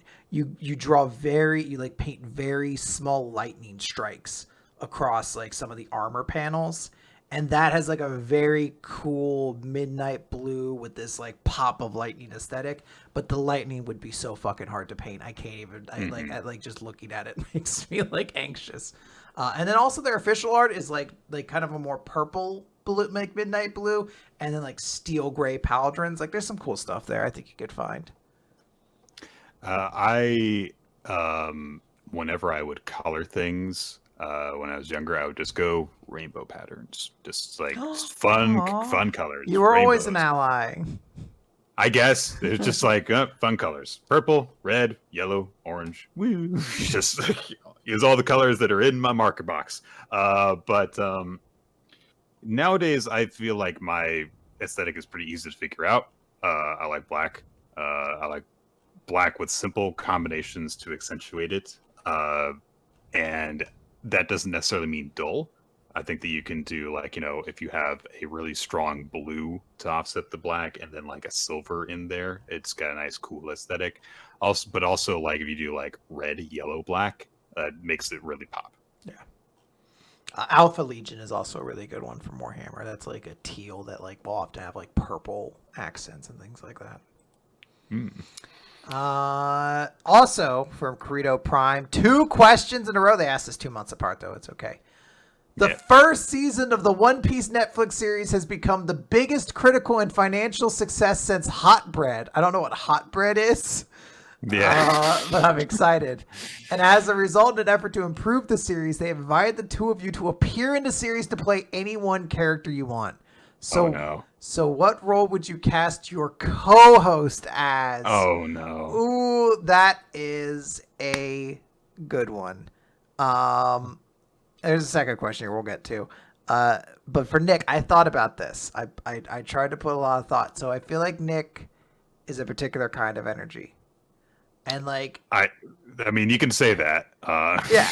Well, like so my first thought was like Nick would be a really good Captain Kuro from the Usopp arc. Like the butler who's mischievous. Yeah, he would never mix it up. But I was like, it's the first season, so they've already gotten through him. So I had to think, who's someone else that could be on that level? And I came to the realization of Iceberg from the Water 7 arc, who is sort of like a very significant but subdued character. And I feel like you would enjoy having that role where you don't have to be like an over the top character, but you get to be surrounded by it.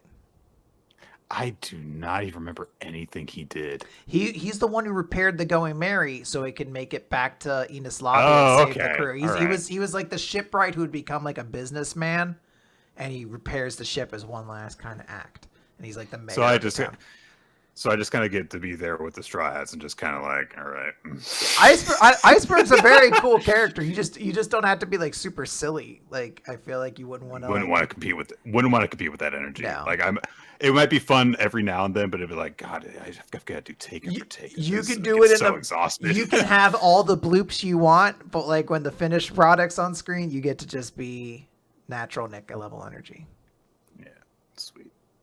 I appreciate that. Thank you. Oh God. You know what Kirito's done here? Mm-hmm. They've made Nik take a name the One Piece character challenge. Oh God. I feel like I almost would want you to play as oh God, I've forgotten her name. Hang on a second.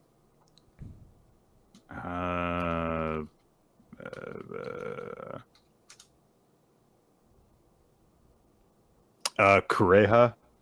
Oh, the doctor? Yeah, because she's pretty badass. She is very badass. Yeah, but the problem is that I've already seen an ideal casting choice for her. Yeah, it's Jamie Lee Curtis. Right, exactly. Yeah. It's like I think that Quinn would be great, but I want to live in a world where that just happens. So that's why I'm like, I don't know. Nobody? You can't think of one person I'd be good for? No, I could think of a couple, but I don't know. I don't know. You gave me a really just like one to match my energy, and I don't know if I don't know if I can make a pick that's like matches that same level of just like consideration. Who would I play in the My Hero live action universe then? That's your wheelhouse.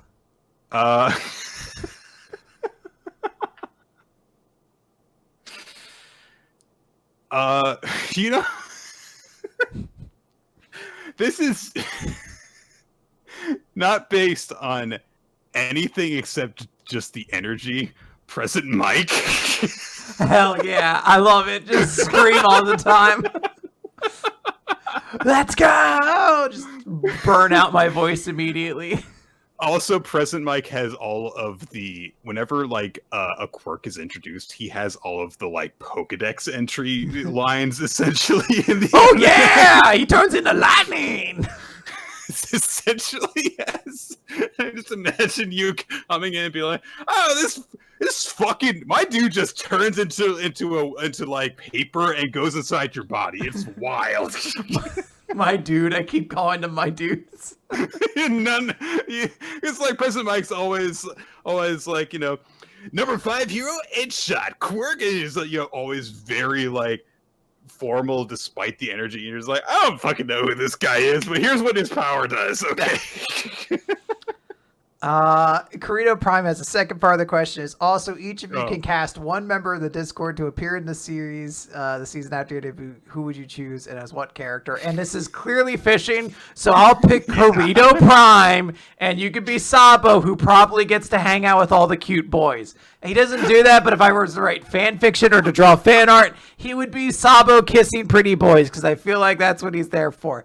But because we're not here to solely stroke your ego, I'll also take Brawla and make sure she's on the island. She's one of Boa Hancock's sisters, so she gets to be surrounded by beautiful women at all times, which I think she would enjoy because she belongs with them. So there you go. I've got 2 answers for you, you weird little perverts. I I can't think of a better answer than that, so I'm just gonna abstain. There you go. Oh, it's yours. Go ahead. Yeah, it's from Oda. Dear Nixtopher Robin and Quinny the Pooh. I love Quinny the Pooh. Can I just make that so my good. name? I just want to be. Really nice. I just really want to be Quinny the Pooh now. It's cute. Yeah. That's adorable. Oh, yeah. You can put on a bear mask and kill teenagers in the woods now. Oh my god! Yes, my dreams—they're all coming true. Number one. Which hit manga do you think would have absolutely flopped if it came out now? And which flop do you think would have become a classic if it came out earlier, say around the early 2000s? That's a good question. I feel like there's a lot that would flop if it came out today, just because sensibilities are so different than they used to be. Like you couldn't just put out fucking Saint Seiya now and everyone would latch onto it the same way or whatever. Yeah, I mean that's difficult to say just because of a matter of like, you know, it's kind of a genre defining kind of series. Yeah. So then, yeah, but like even if you were to say like what's a series that maybe wouldn't have succeeded in a different time, like maybe even something like Toriko, maybe, I don't know, possibly. I'll go ahead and say it. Eyeshield 21. Yeah. I don't think that people have the same level of patience, or at least the magazine doesn't have, as in the early 2000s. And I think that sports series right now are having a really hard time catching on with people. So I think that a sports series where they don't fucking start playing football until like chapter 6 would have a really hard time gaining some traction. And honestly, like the best parts of Eyeshield 21 don't happen until like more than a year into its publication. Like, I don't think that series really finds its groove until they go to America, and that's a long way into the series. Time, yeah. Yeah, the Kanto Bowl and all that. No, that's not the Kanto Bowl. The Kanto tournament. Yeah, that tournament where they start is when they started, and then by the time it reaches its prime when they're in that final 8, but it starts to really pick up. Hell, he doesn't have the Devilback Ghost until like chapter 100 or something like that. Like when you think about like how long the series was actually running, like I think that there's a lot of stuff to be enjoyed in it, but in terms of like the big thing that draws people in, yeah, I feel like it just takes too long to get started. No, I can absolutely see that. I think there's a lot of merit to that. Yeah, I'll go with that. In terms of a more recent series that has flopped, if it like instead debuted in like the early 2000s, would it have caught on? That's also really hard to measure. Like, how do you determine like? Well, it's hard to determine. I think in reverse. I think it's easier, I guess, to say like what canceled series really had a lot of like 2000 sensibilities to it, and that's where you can get stuff like, you know, with Tokyo Shinobi Squad have done better when a lot of like the issues with it were like, oh, this feels dated. Like this is a lot of like weird opinions. You know, would Phantom Seer, which was just kind of like a dark kind of like edgy-ish sort of series, would that have fared better when people like there to be like a little gothic energy and stuff like that in their manga? Like I think those are series that like have potentially more staying power and maybe a different era slightly. Actually, you know what? I think that would have probably had a better chance. Red Hood, because you know it's got that like kind of style, I think. And you know, I think it could very easily have been like kind of more of a D Gray Man back in that kind of day. Yeah, stuck around a bit longer.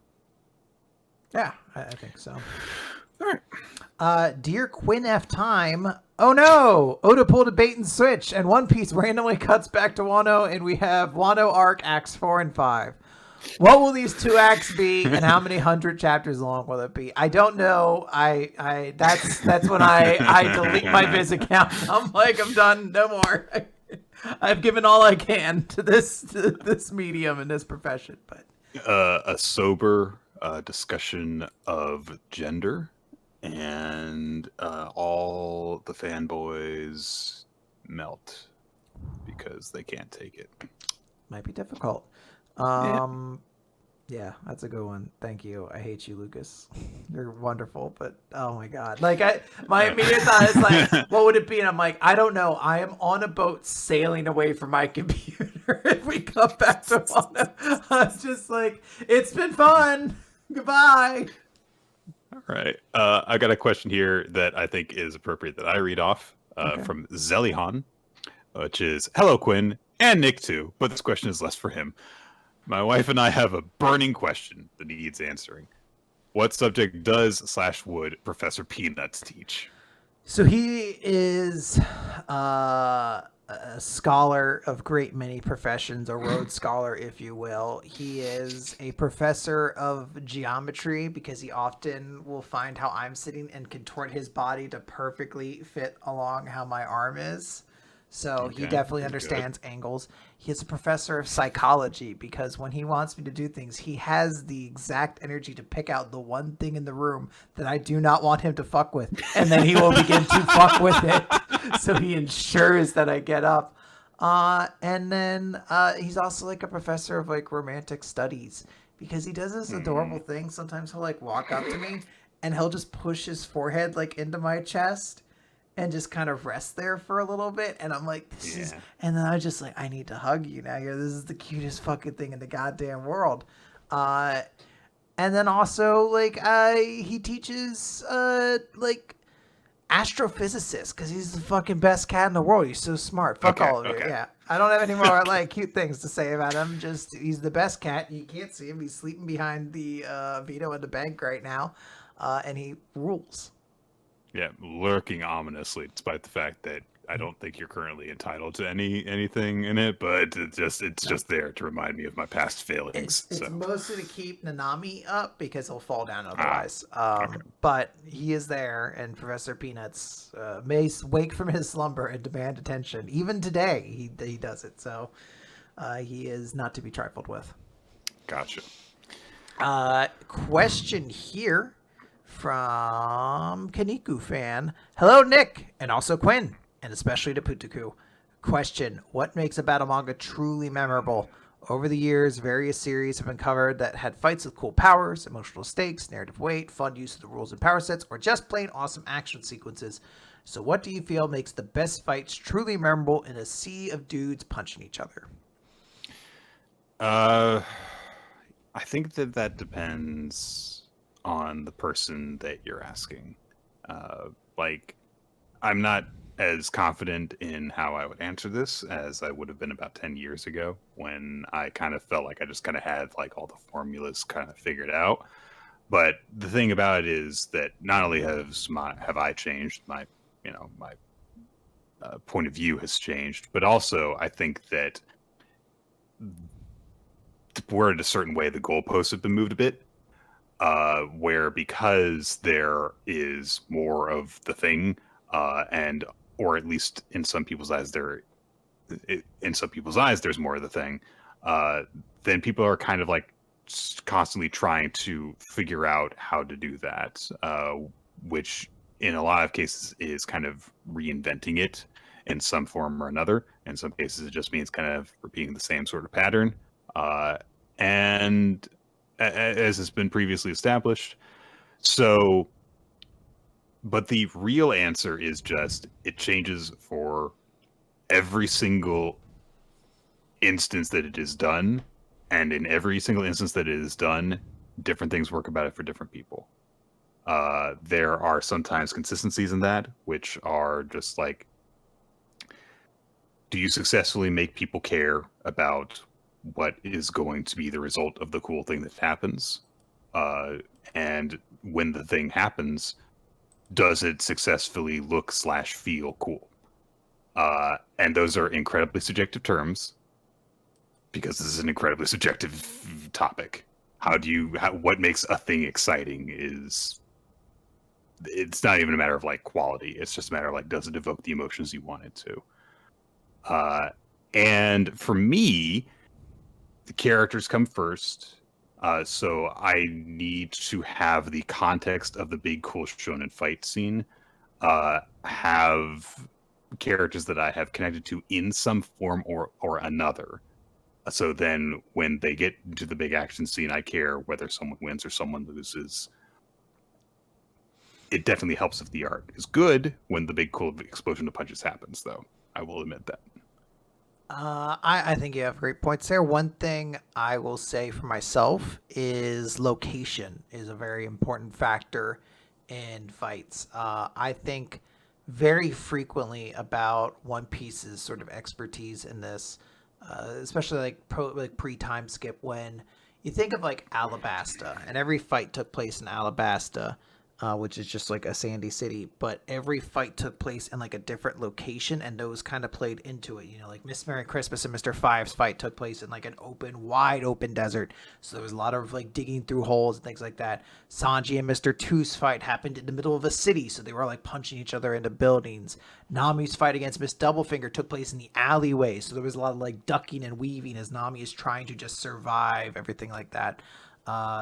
You know, Luffy had 3 different fights at like a casino on top of a roof, and then like at the bottom of a building, like in the ruins. Like all these are like very aesthetically different. They create like a separation, but also like add elements that can change a fight. It's not something he's perfect at, because I could think of like several fights in the Wano arc that are just like in a room in the dome, but they were just there. Yeah, but like even like Zoro's fight at least took place near an edge, so aesthetically there's something different. Sanji's was like in a long hallway. There's something like that. But like for contrast to that, and these were good fights, but think back to Black Clover's recent fights against like the 3 demon generals or whatever their names were. Every fight took place in like a featureless room, and that's sometimes just where things happen. And like it's fine. Like all some of this, like I think the fight with Magna and Dante was awesome.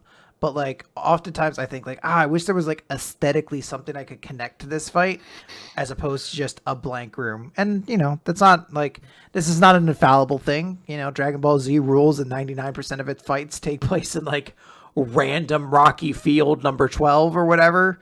But it is something that I think about a lot that can really add a lot. Like World Trigger does it a lot too, where like a fight might take place in multiple different areas in the same like building complex or something like that, and that adds a lot. Counterpoint, you can just set all fights for like 2 years in, like amongst some random buildings, and it works just fine.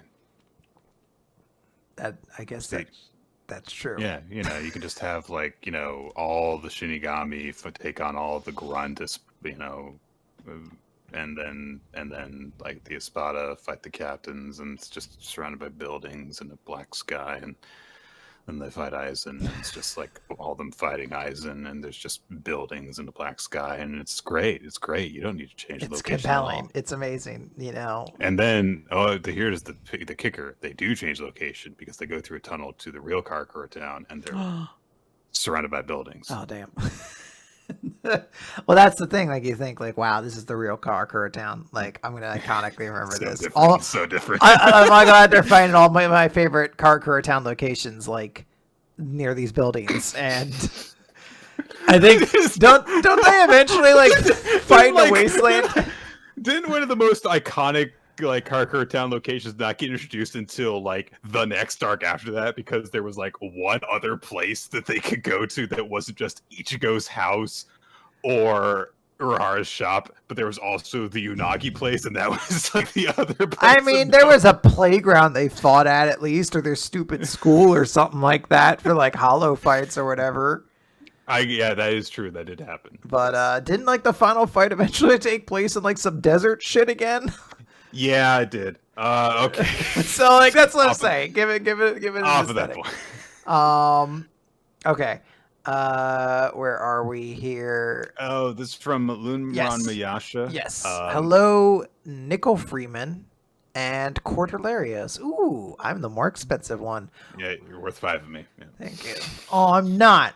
We're both equal. I will trade my quarter for your nickel in a heartbeat. With Kodansha, damn, discontinuing the simulpub of Eden Zero, at least temporarily. Have you thought about exploring other options for non-jump /MP simulpubs?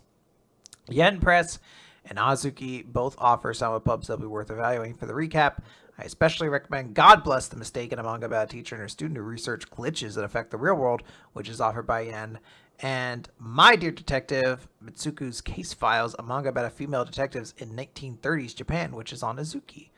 Yeah, I think there's going to be a level of sort of like researching these things to see if we can find something that might be interesting through one of these other various distributors. Yeah. And then in which case, I think that might be absolutely something we add. It's difficult to say like just straight add though, because it's not like we're reading something that we're like, oh, dude, it's like fucking, Boruto or Ichigo 2 or whatever. You're just like, we'll just add the Bleach series sequel to our recap. This is like we had to add something into it that we'd be going into blind. So it's almost, there's like this weird level of being like, we had to have some level of knowledge. So are these things we're going to be taking as recommendations first and then picking, or it's just one of those things that you have to think about beyond just like abruptly saying like, all right, everybody, we're reading Dear Detective Mitsuku's Case Files, like, which is probably fine, but like it might be weird for some people who are like, what is it? And we still have to read it first to know like what we're eventually getting into when it's published weekly or whatever and we're following. Mm-hmm. This is a long way of saying we're going to, I think, have to like just think about how we execute it. We appreciate the suggestions, but no answers yet, basically. We also have another question from Lumaram Yasha who says, you've landed in a strange world where Shonen Jump comes out Tuesdays and Shonen Sunday actually comes out on Sundays. This seemingly minor switch of release days for those magazines had a butterfly effect that radically altered history. So much so that Shonen Sunday is the more globally popular and recognized brand, and all of its series are being simulpubbed instead of all of Shonen Jump's. So Weekly Manga Recap covers exclusively Shonen Sunday series. In this bizarro world, what currently running Shonen Sunday series would you be covering every week in the recap, just based on the title or synopsis, since I have a feeling you guys aren't familiar with most of them? So Shonen Sunday. Yeah, let me look up what we got going on here. Are these the current ones? I think I'm reading the wrong God, there's a lot of them. Am I reading the right ones? I don't see Eden Zero on here.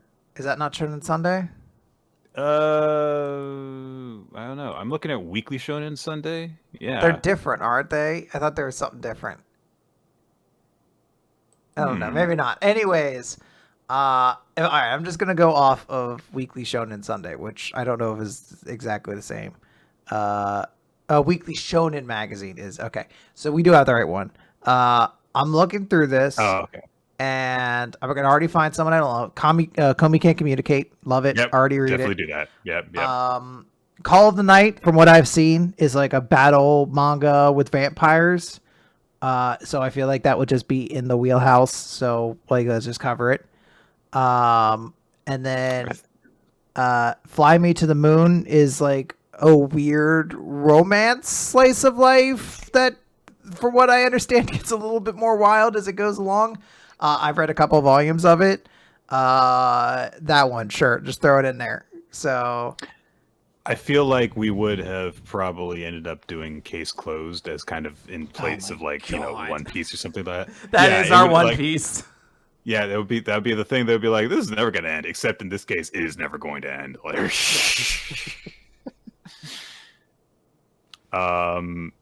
Sleepy Princess in the Demon Castle, sure. I don't know.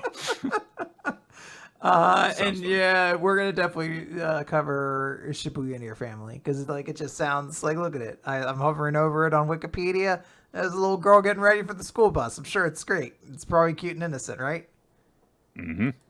After all of her family dies. Oh, Nick, I picked the wrong series. We're beholden to it. Alternate Reality S has to read it now. That is true. I'm so sorry, Alternate Reality S. I also hear good things about, I don't know if it's pronounced Mao or Mao. Yeah. But that is a series that I have heard very good things about, written by Takahashi. Rumiko Takahashi. So yeah. Yeah, I feel like we would have ended up reading that purely by her reputation alone, if nothing else. If it were like already in the magazine that we were reading, so that's probably a strong candidate for that. And then, sorry, I think the reason I thought there was Eden Zero is because there's part of the question about it, right? If the question is still too hard, try the same idea, but with Weekly Shonen Magazine instead, with the added bonus that since Eden Zero is already a magazine series, you can substitute it for one Shonen Jump series. So if you could cover only one Jump series on the recap, which one would it be? That's rough. That's tough, yeah. If it's me, I'm picking Undead Unlock. Like, part of me is like, I'd want to cover One Piece, but I'm like, I already have this fucking monolith of case closed, and God knows if that's ever ending or whatever. So, realistically speaking, we like if we're talking about like the series that kind of that is kind of like beyond the magazine in terms of like how popular it is, then we would probably still cover One Piece in that case. Yeah. Just as like, because we cover Fairy Tail and then Eden Zero because that's the big mega popular series out of Weekly Shonen Magazine. In terms of like, international recognition. In terms of stuff that we would cover from Weekly Shonen Magazine, we would talk about Hajime no Ippo because I already occasionally go and catch up on that and try and read it. Bakemonogatari is already a pretty big popular series, so if it were that level of huge, we would probably talk about it. Oh wow, I hear Nosora's still running? Jesus. I didn't know that. I remember checking that out a long ass time ago. And we probably hate read Rent a Girlfriend. Yes, absolutely. That was one that was one that got quite a lot of votes when we did the recommendation poll. So. Mm-hmm. Oh, and Blue Lock. We would probably read Blue Lock. So. Oh, that'd be wild. What a world. Yeah. All right, so we have a couple here left. Ninja also sent a big email that is like the game where we had to guess the spoilers. So you picked it. Do we just want to fish the question here, or do we want to do Ninja's game? We can do Ninja's game. Okay. So we've got like 2 more quick questions from Galiosin and Zanbe here, and then we'll do the game. You think? Sure, here, go for it. Okay, yeah. So I think it's whatever. I'll do it. Galiosin. Recently, I've been feeling nostalgic for Cartoon Network and Cartoon Fridays. I fucking loved Cartoon Fridays. Golden era. Cartoon. And how much fun I had seeing all those commercials and in-betweens where the cartoon characters interact with each other outside their shows. Yeah, when Cartoon Network cared. I've been thinking of something similar with Shonen Jump and all the characters that have appeared over the many years. Which characters or groups of characters would you love to see interact? So just like in like small snippets where they just have like little bitty conversations. There's so many you could do, and I'll be honest, if it's my sensibilities from when I was a kid watching Cartoon Fridays, I don't care. Just show me all them characters interacting. That was the coolest. But you could do a ton of stuff. Like you get all the characters who are like big giant eaters, and you get them together and have them go wild on like a buffet or something like that. And then you get like, unfortunately, as I've mentioned on quite a few podcasts recently, the creepy older brothers who are just all gathered together and talking, like arguing about which one of them have the best little sister. God. And just I don't know, just just like weird little nuggets like that. Just like you find the characters who kind of fit together, or like the ones who are just like diametrically opposed and like absolutely. Them. Mr. Peanuts, I saw him. He just turned around. Yeah. He got up and then he went back down because he decided he wasn't comfortable with the way he was lying down and needed to change it, and now he's fine again. And he is right. He's right. He's always right. That's the crazy thing. As is his right. I feel like it would be. I do think it would be kind of fun to see, like even just like that. The really interesting thing about those Cartoon Network in-betweens was like how seemingly totally unrelated characters that you could not imagine being together, having them bounce off of each other would lead to really weird and memorable interactions. So like, for example, one of the like self-promoting commercials that they did that is stuck in my mind forever is one where Droopy the dog is driving a convertible around with Shaggy as his passenger, and they're doing a version of the Royale with cheese thing from Pulp Fiction. It's so weird. A reference no child understood except that it was in Pulp Fiction. Like, It's such a weird thing. Or like the bit where Fred Flintstone's got Chicken from Cow and Chicken and Thundar the Barbarian in his car, and because they're carpooling and they're trying to find a parking spot. Like, what was the point of it? It's just a bunch of unrelated characters trying to find a parking spot. So I think I can imagine, like, Denji would be great to see interacting off of almost anybody from all of Shonen Jump, because he's just got that weird loser energy to him, where he can be, morose 1 minute and manic the next. And like have Denji interact with like any One Piece character and have him just be befuddled by it. Yeah. Or like make really strangely good friends with any character who's a weirdo from any series. It could be fun to see. Yeah. But again, in the perfect amount, which is just a 30-second interaction, and then they never see each other again. Yes. All right, and then we have the last one here from Zanbe87. Dear Quinn and Nick, after re-listening to your older podcasts while doing my workout in the last years, I gotta ask, do you still like Pop-Tarts and Honey Mustard? My answer is slightly more complex than you might think. I still love brown sugar cinnamon Pop-Tarts. I can't eat them as much as I used to.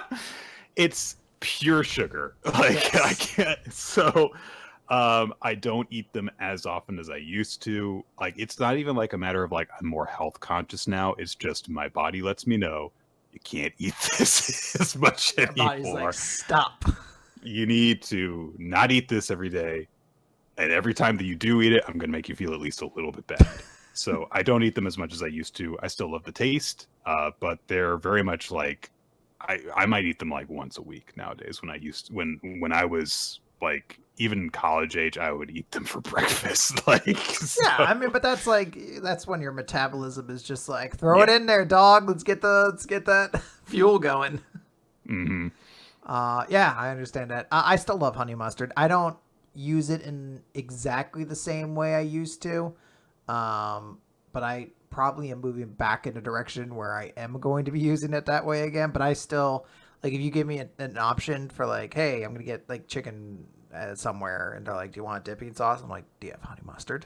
Like, is that an option? Every time I go to Sheets and I'm like we're gonna go to Big Drive to my dad's place, I'm like, all right, let me make my Sheets sandwich, and they get to that part, they're like, would you like a sauce? And I'm like, I would. Honey mustard, please. Click. And then I just regret my decisions afterwards. And I'm okay with that. So I do still enjoy honey mustard. It's the best. Hell yeah. All right.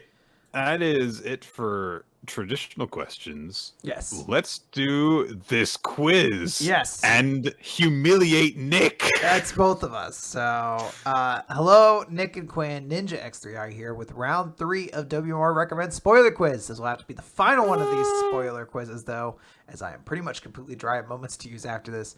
And even some of the ones here are ones I had to look into to have knowledge of myself. So any potential inaccuracies can be chalked up to that. Okay. So not every series WR was covered has been a complete series at the time being recommended, as it should be. Because of this, some things happen after the manga, after we stopped reading it, and some of those things have been interesting. Below is a list of moments and or plot twists / developments that I found to be, quote, interesting about series that have been covered on the recap. The questions I have for you regarding these are spoilered as followed. So reading only the spoiler, not the answer, would you be able to guess what series each spoiler is from? You don't have to actively guess the series, but for each one, you could just say no if you would not have been able to guess, and yes if you could figure out what series it was before checking the answer or have already known from reading it. Mm-hmm. So then we will go back to these afterwards then. So there will be a hint that may or may not guide you to the right answer, and also the context for the spoiler, which you can optionally read if you so desire to sate your curiosity. So spoiler 1 here. The series introduced an antagonist who plans to make a group of people similar to the protagonist similar people to the protagonist via a special ritual who inflicts violence upon and or kills his failures / subordinates who bring said failures. This almost sounds like Zom 100, but I think that the ritual aspect of it is disqualifying that. because we've discussed a couple of times the guy who who has the evil bucket list. Yes, the evil bucket list user. But I think that's also disqualified because that was a moment when we read it too. Yes. My first thought was like, this sounds like something that could have happened in Attack on Titan, but I know we already did an Attack on Titan thing last puzzle quiz, so I don't think it's anything like that. Yeah, and also similar to the group, so I don't think that works either. So I will say no, I don't think I could guess this one, but I do have a guess in mind, and I want to say Black Butler. I could definitely see that. Yeah, special ritual, sure. Okay, shall we look at the hint? Yes. Too? Would you like the hint? Okay. Yes. This ritual involves a real-world folk legend that also features prominently in another series you have covered as a recommendation. That series would have made a lot more sense to have this kind of character in it than the correct answer. Now I don't. Now I'm very confused. This involves a real-world folk legend who also features prominently in another series you've covered as a recommendation. In that series, it would have made more sense to have this kind of character in it than the correct answer. So that indicates, I guess, that the series where this happens in, it's kind of weird that there's a ritualistic thing happening. So, okay. I'm saying no. I do not, although I am guessing Black Butler. I've seen the answer. I'm glad I picked no. Kingon Astra. I don't know. The answer is the Shiori Experience, and the other series being referred to was Me and the Devil Blues. So I'm very curious. I thought Shiori Experience was over when we covered it. Maybe not. A character known only as the Boss is introduced, who has been controlling the American music industry from the shadows for years and has been trying to use the Crossroads ritual to make a super band consistent of people like Shiori and Jimi Hendrix, with the only success being a man named Ford Mustang who is possessed by Kurt Cobain. Fuck me. What? Jesus. First off, how dare you make me remember the Shiori Experience? I was happy with just like that being a thing we had read and I forgot about. That is a great example, though. I would not. That is kind of awesome, and it's so wild thought. It's like what? Okay, man. Okay, sorry. Spoiler 2. I've got this pulled up too. Okay. We can trade off on this. Good. All right. Spoiler 2. A love triangle between the series' most prominent pair of supporting characters, a guy and a girl, and the guy's rival is finally resolved, with the guy rejecting the girl's confession and thus beginning a committed relationship with the rival. I'm supporting intrigued. Characters involving guy and a girl and the guy's rival. Prominent pair of supporting characters.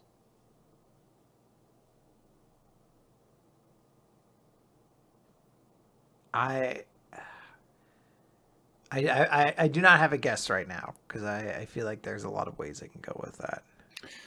Blue Exorcist. If I say it really confidently. I have no guess as of the current moment. I would need the hint.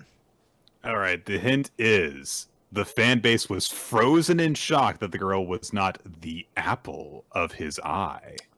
So that's fucking with me because when I say frozen, I'm like, was it freezing or whatever? But then the apple thing makes me think fucking Air Gear. Just because apples were such a stupid part of that series. Frozen an apple. I'm going to say again, I do not know the answer to this one.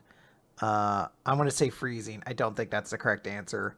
Because I don't even think there was a prominent supporting other guy in that series. It was just that dude, wasn't it? I'm like, because that would, that requires someone potentially more interesting than the lead to show up. The answer is. Oh wait, hold on, wait. I want to give one last guess. I'm gonna say Kaguya-sama. So the answer is Snow White with the red hair. Aww. So okay, yeah, I don't remember supporting characters from that series, No, that is unfortunately. a series I do want to read at some point again. But Prince Zen's female bodyguard Kiki, having originally become a knight to avoid an arranged marriage by her noble family, used the opportunity of being pestered about it again to confess her feelings for Zen's male bodyguard Mitsuhide. However, Mitsuhide rejects her twice because he has fully dedicated himself to serving Zen and considers that he will never marry due to having never experienced romantic feelings. Kiki then reconsiders and accepts an arranged marriage proposal to Mitsuhide's rival Hisame, who had been the one that she was originally supposed to be arranged with when they were younger. interesting. All right, number 3 here. These 2 series have a reveal that changes the relationship between the female lead and another female major female character. Series 1 reveals that they are more closely related than expected, while Series 2 reveals they aren't quite as closely related as they thought. What is this? That what? Was this that one Ghibli film? Like, Yeah. We have to guess one where the main female lead and another major character were apparently related, and then the other one is one where they're not. Okay. I don't have an answer. I'm going to wait and see the clue, see if that gets me. Oh, okay. So the two have a reveal that changes relationship, but in one series, it reveals they're more closely related than expected. And the second series, they're not as closely related as expected. Okay, so they're 2 separate series that go in opposite directions with this reveal that changes the relationship between them. Okay. Hint, there is a supernatural element to both female leads. Also, both male leads end up being the same type of supernatural creature as well. Sometimes these vagaries make the question more challenging. Maybe sometimes yeah. I was gonna guess. Like, what are you saying? I was gonna guess skip beat before, but now we're talking about mythical creatures, and I'm like, well, it's not skip beat unless skip beat got a lot more wild than I thought. Jeez. I guess I'll go again. Like Black Butler. Come on. I don't remember if there was a female character in that series. There might actually that might be the answer to one of them. All right, let's go Black Butler. And I will guess for the other one, Dorothy of Oz. Why not? I don't know. Oh my god. The answers are Blood Lad and Rosario Vampire. Blood Lad. I don't even. What the fuck was Blood Lad? I don't remember it. Blood Lad, the female lead Fumi and her romantic rival Belle are revealed to be technically half-sisters because their mothers were doppelgangers of each other who accidentally met and fused together. That's manga, right? Rosario and Vampire. It's revealed that inner Mocha, the personality that was sealed inside Mocha's rosary, is the real Mocha. And outer Mocha was an artificial persona created by the rosary based on the personality of Mocha's mother, Akasha. This is somewhat subverted by the end of the series in that OM does become enough a part of Mocha's soul that when the rosary breaks through together, they merge together. I get it. I've watched someone play through Xenoblade Chronicles 2. I get it. All right? They're both there at the end. Perfect. Okay. Spoiler 4. This series resolves a situation with an orgy. Oh my god. Black Butler, let's go. It's got to be one of them. Vinland Saga. Fuck, it could be Vinland Saga. Hint, try to think of the series whose premise would be the worst possible answer. No!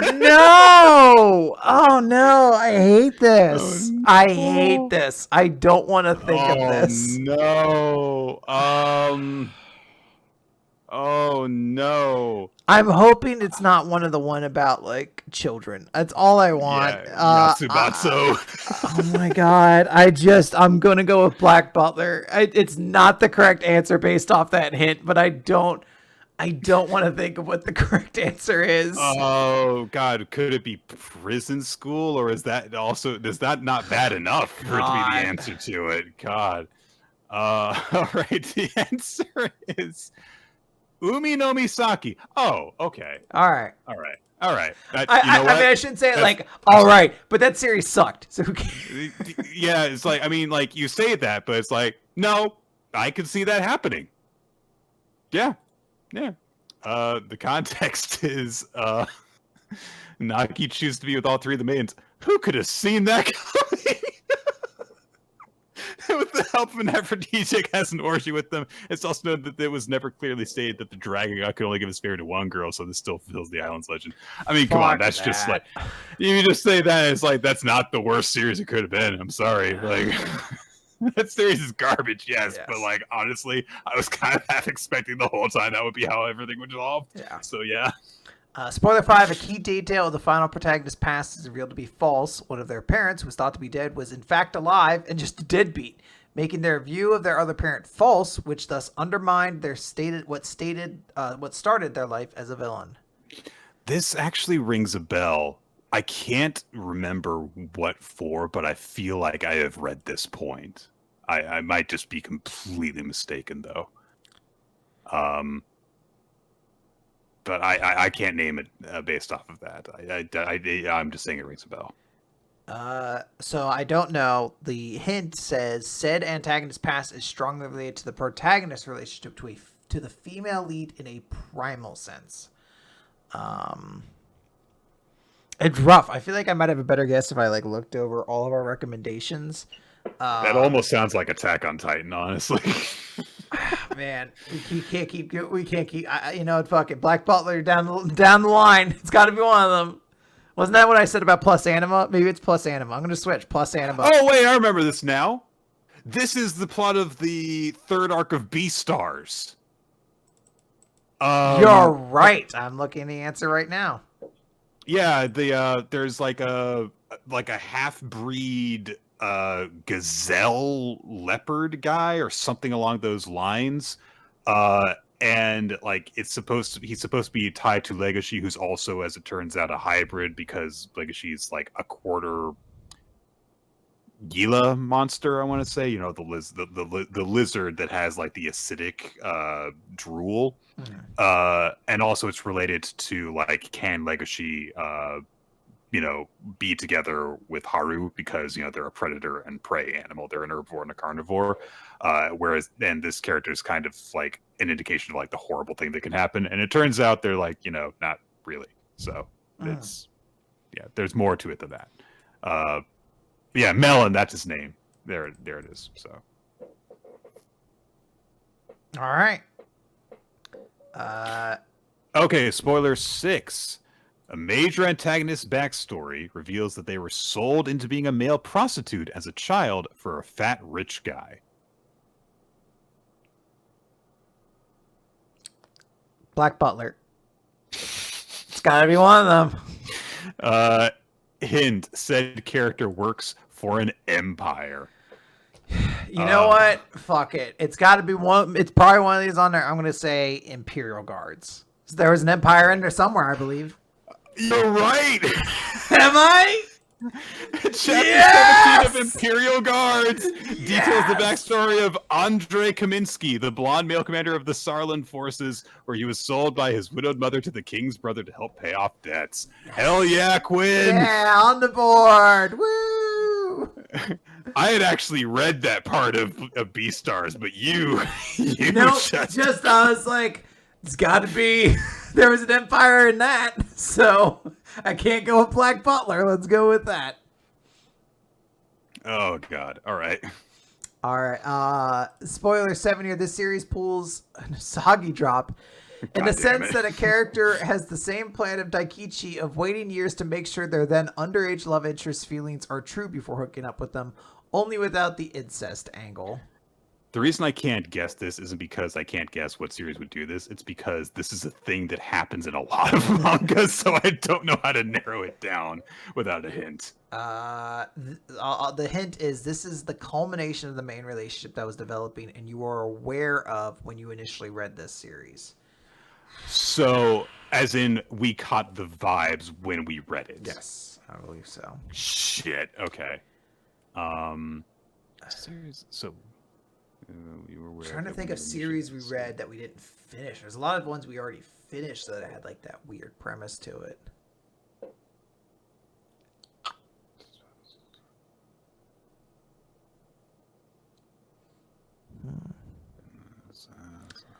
I'm gonna say I don't know. Black Butler.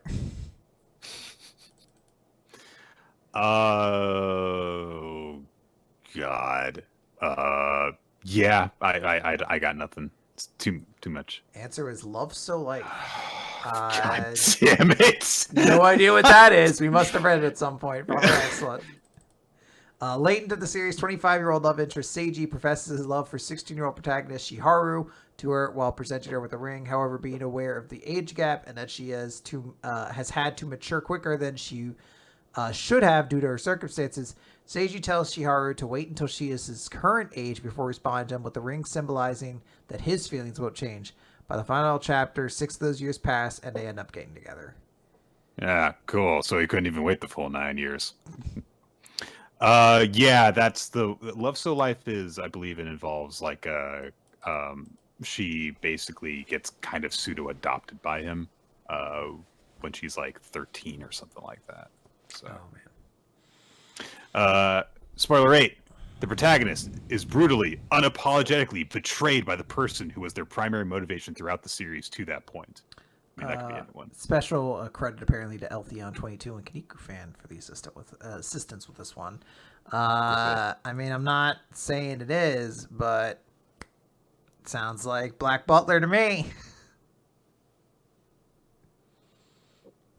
This betrayal was both a figurative and literal downfall of the protagonist. And literal downfall. I'm going to change now based off the hint. I'm going to say Tower Isn't of God. that Tower of God? I'm going to say Tower of God based off the structure part. Yeah, Nick. Yeah. We're on the board. The clue gave me a lot away, though. Yeah, I too watched that anime.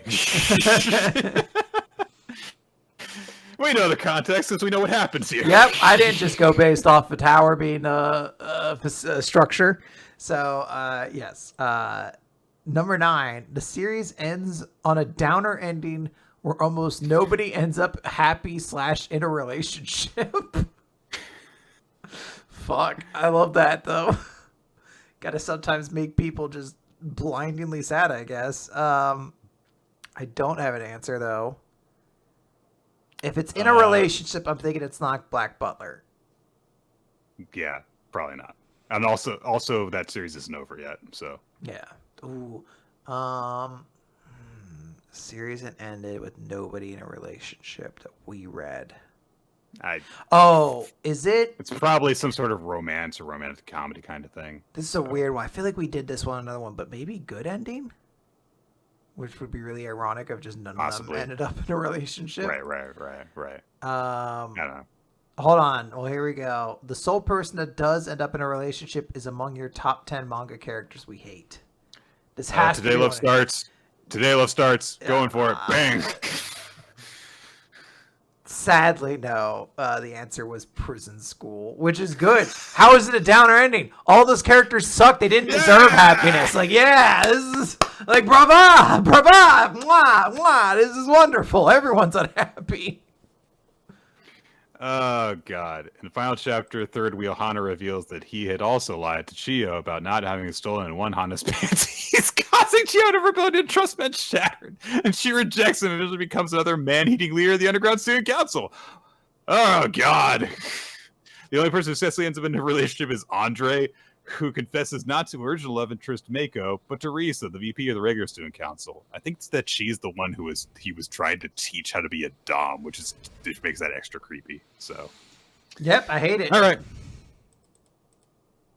Spoiler 10. One of the better characters in the series is ruined by a disturbing incest twist. Disturbing here is referring to more than just the incest. I hate that entire sentence. Credit to Lazarus and Molderman for the assistance. No idea here. Hint, the character wanting revenge for their lover's death caused them to trick the other characters into making negative progress on escaping their situation. Also, you couldn't have read this part if you wanted. The scans only started being done after you covered it. All right. Black Butler. Monkey Peak! Oh my god, what? It's revealed that Yagi, one of the more competent members of the group, intentionally misled the group into going up the mountain again in order to go after the monkeys who murdered his sister Kaoru, whom he loved. Angry that this conflict had killed her because he loved her, Yagi ends up dying doing this. The group then comes across a hiding place that Yagi had frequented that contained a bunch of supplies, including condoms and a dead body, which they realized he and Kaoru had been using as their own Paradise. Ugh. That series blows. I hate this so much. I'm glad we never got to that part. It was much more fun when it was just about dumb monkeys killing people. Mm-hmm. Question 11. Which of the following series have a sequel series? This must be multiple choice based off of what I'm seeing. I think it's more than one of these two. Yes. Yeah, it's Fruits Basket, Helk, Zatch Bell, Doubt, aka Rabbit Doubt, Love So Life, Great Teacher Onizuka, and Mountain Peak. So I can tell you at least two I know offhand that do. Doubt definitely does, and Onizuka definitely does. Okay, Zatch Bell also does. I know Zatch Bell just came out with one this year, so that's 3. I'm gonna guess Monkey Peak does too, just cause. Oh my god, it would be fucking funny if it does. They're like, back to the peak, the monkeys return. Hold on a second. I'm going to read the hint because I'm kind of confused by this. No hint for this one. Give it your best guess. Okay. Which of the following series have... I'm going to go out on a limb and say all of them. Because, like, we're already at 4. That's at least a majority of them. Did Fruits Basket have a sequel series? I could see it having one. It could. I haven't heard of one, but and then Helk, I wouldn't know one way or the other. I'm going to say all of them. And Black Butler. Despite Black Butler not having all of them in Black Butler. I'd like to lock in my answer, Regis. According to this, it's all of them. Yeah, so good job, Quinn. Yeah, woo! I am a real American. Monkey Circle. I want to know what Monkey Circle is. It's just the same thing, you know. It's just like going to circle instead of go anywhere. These are a couple series that have had sequels to them that you guys didn't already know about when you covered them. Yeah. So some of those I definitely knew. Zatch Bell sequel is brand new, and I definitely knew of Paradise Lost. Fruits Basket, another. All right, last one. Spoiler 12. The following exist in this series. A battle against a building-sized giant opponent, a battle on horseback, a battle where a skeleton pirate stabs someone through the back of the chest, a battle involving hypnotizing face paint, a battle involving duplicating projectiles, a battle with lightspeed attacks countered by summoning black holes, which is then countered by super lightspeed attacks breaking the black holes. A battle where the attacks are interdimensional in nature, and a battle where the opponent dual wields. That's it. It's marvelous.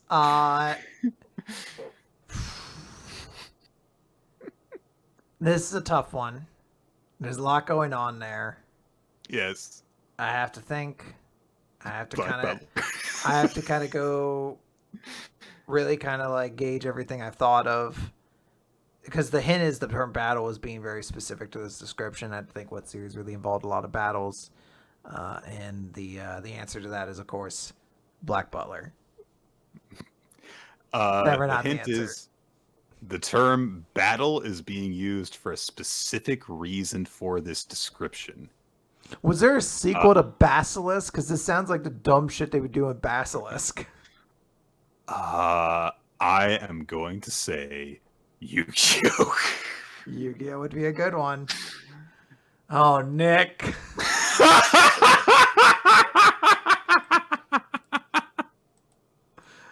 It's New Prince of Tennis. Nick, it sounds like we have to read New Prince of Tennis at some point. They're gonna make me do it at some point, aren't they? I honestly don't know any additional context for these, and I don't think we need them, to be honest. So look, if one of us is on our deathbeds and New Prince of Tennis isn't done yet, then we'll cover it. Otherwise, I'm not going to cover it unless it's over. Okay, like it's gotta be finished because that series has been going on longer than the original Prince of Tennis at this point, and I have no idea when it's going to end. So I'm not going to like say, "Oh, sure, we'll cover it up to now," and then it'll go on for another 20 years or whatever. All right, moving back to the previous questions. A lot of these are kind of similar. Which is the most least surprising? I guess the least surprising is maybe Love So Life, where you're like, oh, a dude who was creepy to this girl ends up being creepy and marrying her. Like, it's not that shocking. I guess the most shocking part is he didn't wait the entire time he promised. Oh, least surprising for me was Umi no Misaki ending with an orgy. It's like, yeah, of course it did. Yeah. Most surprising, I guess it's Monkey Peak. I didn't expect that to be. I mean, I guess it's like, you know, kind of a horror thing to be like, I don't know, maybe she just gets wild and creepy. but that's certainly a lot. I am going to go with. I would say prison school almost based on like, oh, it ends like that way, except that you ended it, you said it like, oh, no one ends up together. It's like good. Like, yeah.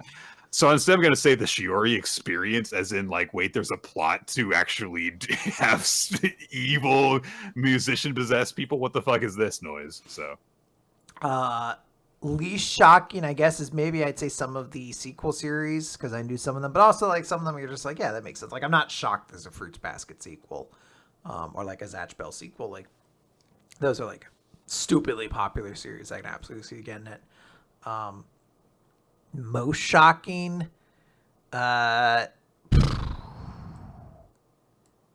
know if I have a most shocking one. Shiori experience, I do want to give like some attention to, being like, I wish we had gotten to talk about that on the recap because that is a wild fucking thing of like, what if I make more people possessed by dead musicians? Like, I want to see where they keep going. Like, my army, Kurt Cobain, the Big Bopper, Amy Winehouse, all gathered together. I guess my most shocking was the new Prince of Tennis one, just because like the stuff that happened in it, I'm not surprised to learn about it at all. But you asking me to guess that, and then the reveal was pretty good. Also, you can't dual wield in tennis. Don't make me get my rule book out again. That's not allowed. I do really love the last one is someone dual wielding. You're like, why is that so special? And then when you're like, it's about tennis, you're like, yeah, now I am pretty interested in how to do dual wields. I remember specifically there being a character in New Prince of Tennis where, to make out how crazy badass he is, his racket only has 2 strings in it, and I remember seeing that and being like, "That's illegal. You can't play with that." Oh God. What was the most and least intriguing? I am definitely intrigued about New Prince of Tennis now, based off that. God damn it! Don't do this to me. I'm gonna read it now. I'm intrigued by the Snow White the Red Hair thing because I mean that was a series that like I did like when we read it, and it's just the one that I haven't really spent a lot of time thinking about since then. But I would definitely like to try and get back into it. Least intriguing is probably the Love So Life thing, because I mean a lot of these on here, like, oh yeah, I already knew that this was a garbage series, so seeing this twist that has me have a negative opinion of it doesn't affect that. But in that case, although I wasn't really going to check it out anyway, now I definitely am not going to. I will say least intriguing to me is the Imperial Guards one, because I have like my meter of interest in the series did not change in any iota after that reveal. I was just like, yep, all right, I called it just based off of that part. I guess I'm also least intrigued by that Beastars ending because that sounds pretty dumb, and I was a series I was actually kind of interested to check out at some point.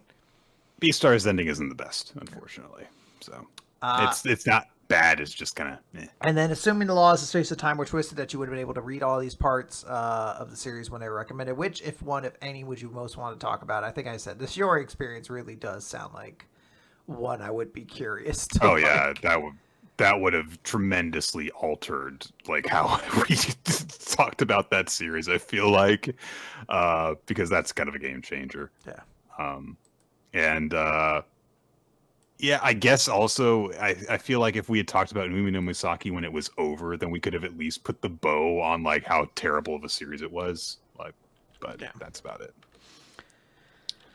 And there is also a number 6, which is would any of these have changed your impression of the series at the time it was reviewed? Love So Life for the worse. Beastars probably for a little bit for the worse because it was not done when we talked about it. Probably Tower of God as well in terms of like how I would have felt about that part of the series at least. Because we did stop not too long before that twist happens, I think. And then we just kind of both read it a little bit more, I think. So. Prison School, I would have greatly enjoyed shitting all over, be like, good, none of these fucking dickheads end up happy. I am glad about that. Except for the worst one. I don't even care. They're all sucking. I don't know. Maybe he gets hit by a meteor later. Yeah, maybe. All right, that's it. That's it for Q&A and for spoiler quiz time. So thanks, guys, for all your submissions of questions and stuff. We hope that you enjoyed us doing this. Be sure to submit some more questions for the next time that we do one of these special editions of the show. And be sure to tune in on Wednesdays regularly when we talk about manga, which we normally do here on twitch.tv/RoloT, starting around 7:30 Eastern Time each week. You can also check out our past episodes on weeklymangarecap.podbean.com, as well as youtube.com/weeklymangarecap, and really generally anywhere the podcast can be listened to, like Spotify and iTunes and all that stuff. The video version has an opening sequence by Milo Jack Dillitz and Wednesday Cheddar. Thanks, guys, for creating that for us. It is awesome. Also, we have title cards done for us occasionally by Steve Man, whose artwork you can check out on his Twitter account, twitter.com/SteveManArt, and also just generally anywhere boobs are allowed to be drawn. Anywhere. He also uses this Steve Man Art name in all those different places. We also wanted to extend special thanks to everyone in our Discord community, whether or not you submitted a question. We really appreciate you guys supporting the show in every way that you do. Ninja X3I for arranging the quiz, as well as the Google Doc where questions can be posted to, as well as recommendations for future series for us to cover. And you can also join us on the Discord channel, which will get a buzz whenever the stream goes live as we get the show started up. And also we have discussions about the series as they come out. Recommendation, there is a section for that. And also there's bi-weekly game nights amongst our community. An awesome group of people to talk about stuff with. Yes, absolutely. I have been Nick. This is Quinn. We have been Weekly Manga Recap. Thank you. We are still like it's. Nope, we're done. We're Nick. Gonna hang up this call. We're gonna go our separate ways. Take new identities. Goodbye. Yeah. Forever. Yep. And when there will be a show next week as well. I don't know who will be here. Just two people wander in. And that's your new get. And I don't know if it'll be about manga. It could be anything. I don't know. Using your same login credentials, like they use the same stream and everything. Yeah, they're in our rooms. Both of us are like, "Why are you in our house?" Like, fate called to me. I picked up the phone. I'm like, "Wait, aren't you Emperor Palpatine?" And they're like, "Yes, I've risen again." Somehow Palpatine returned. God, really, there is no more perfect line of dialogue than that. Nope. Bye, everybody.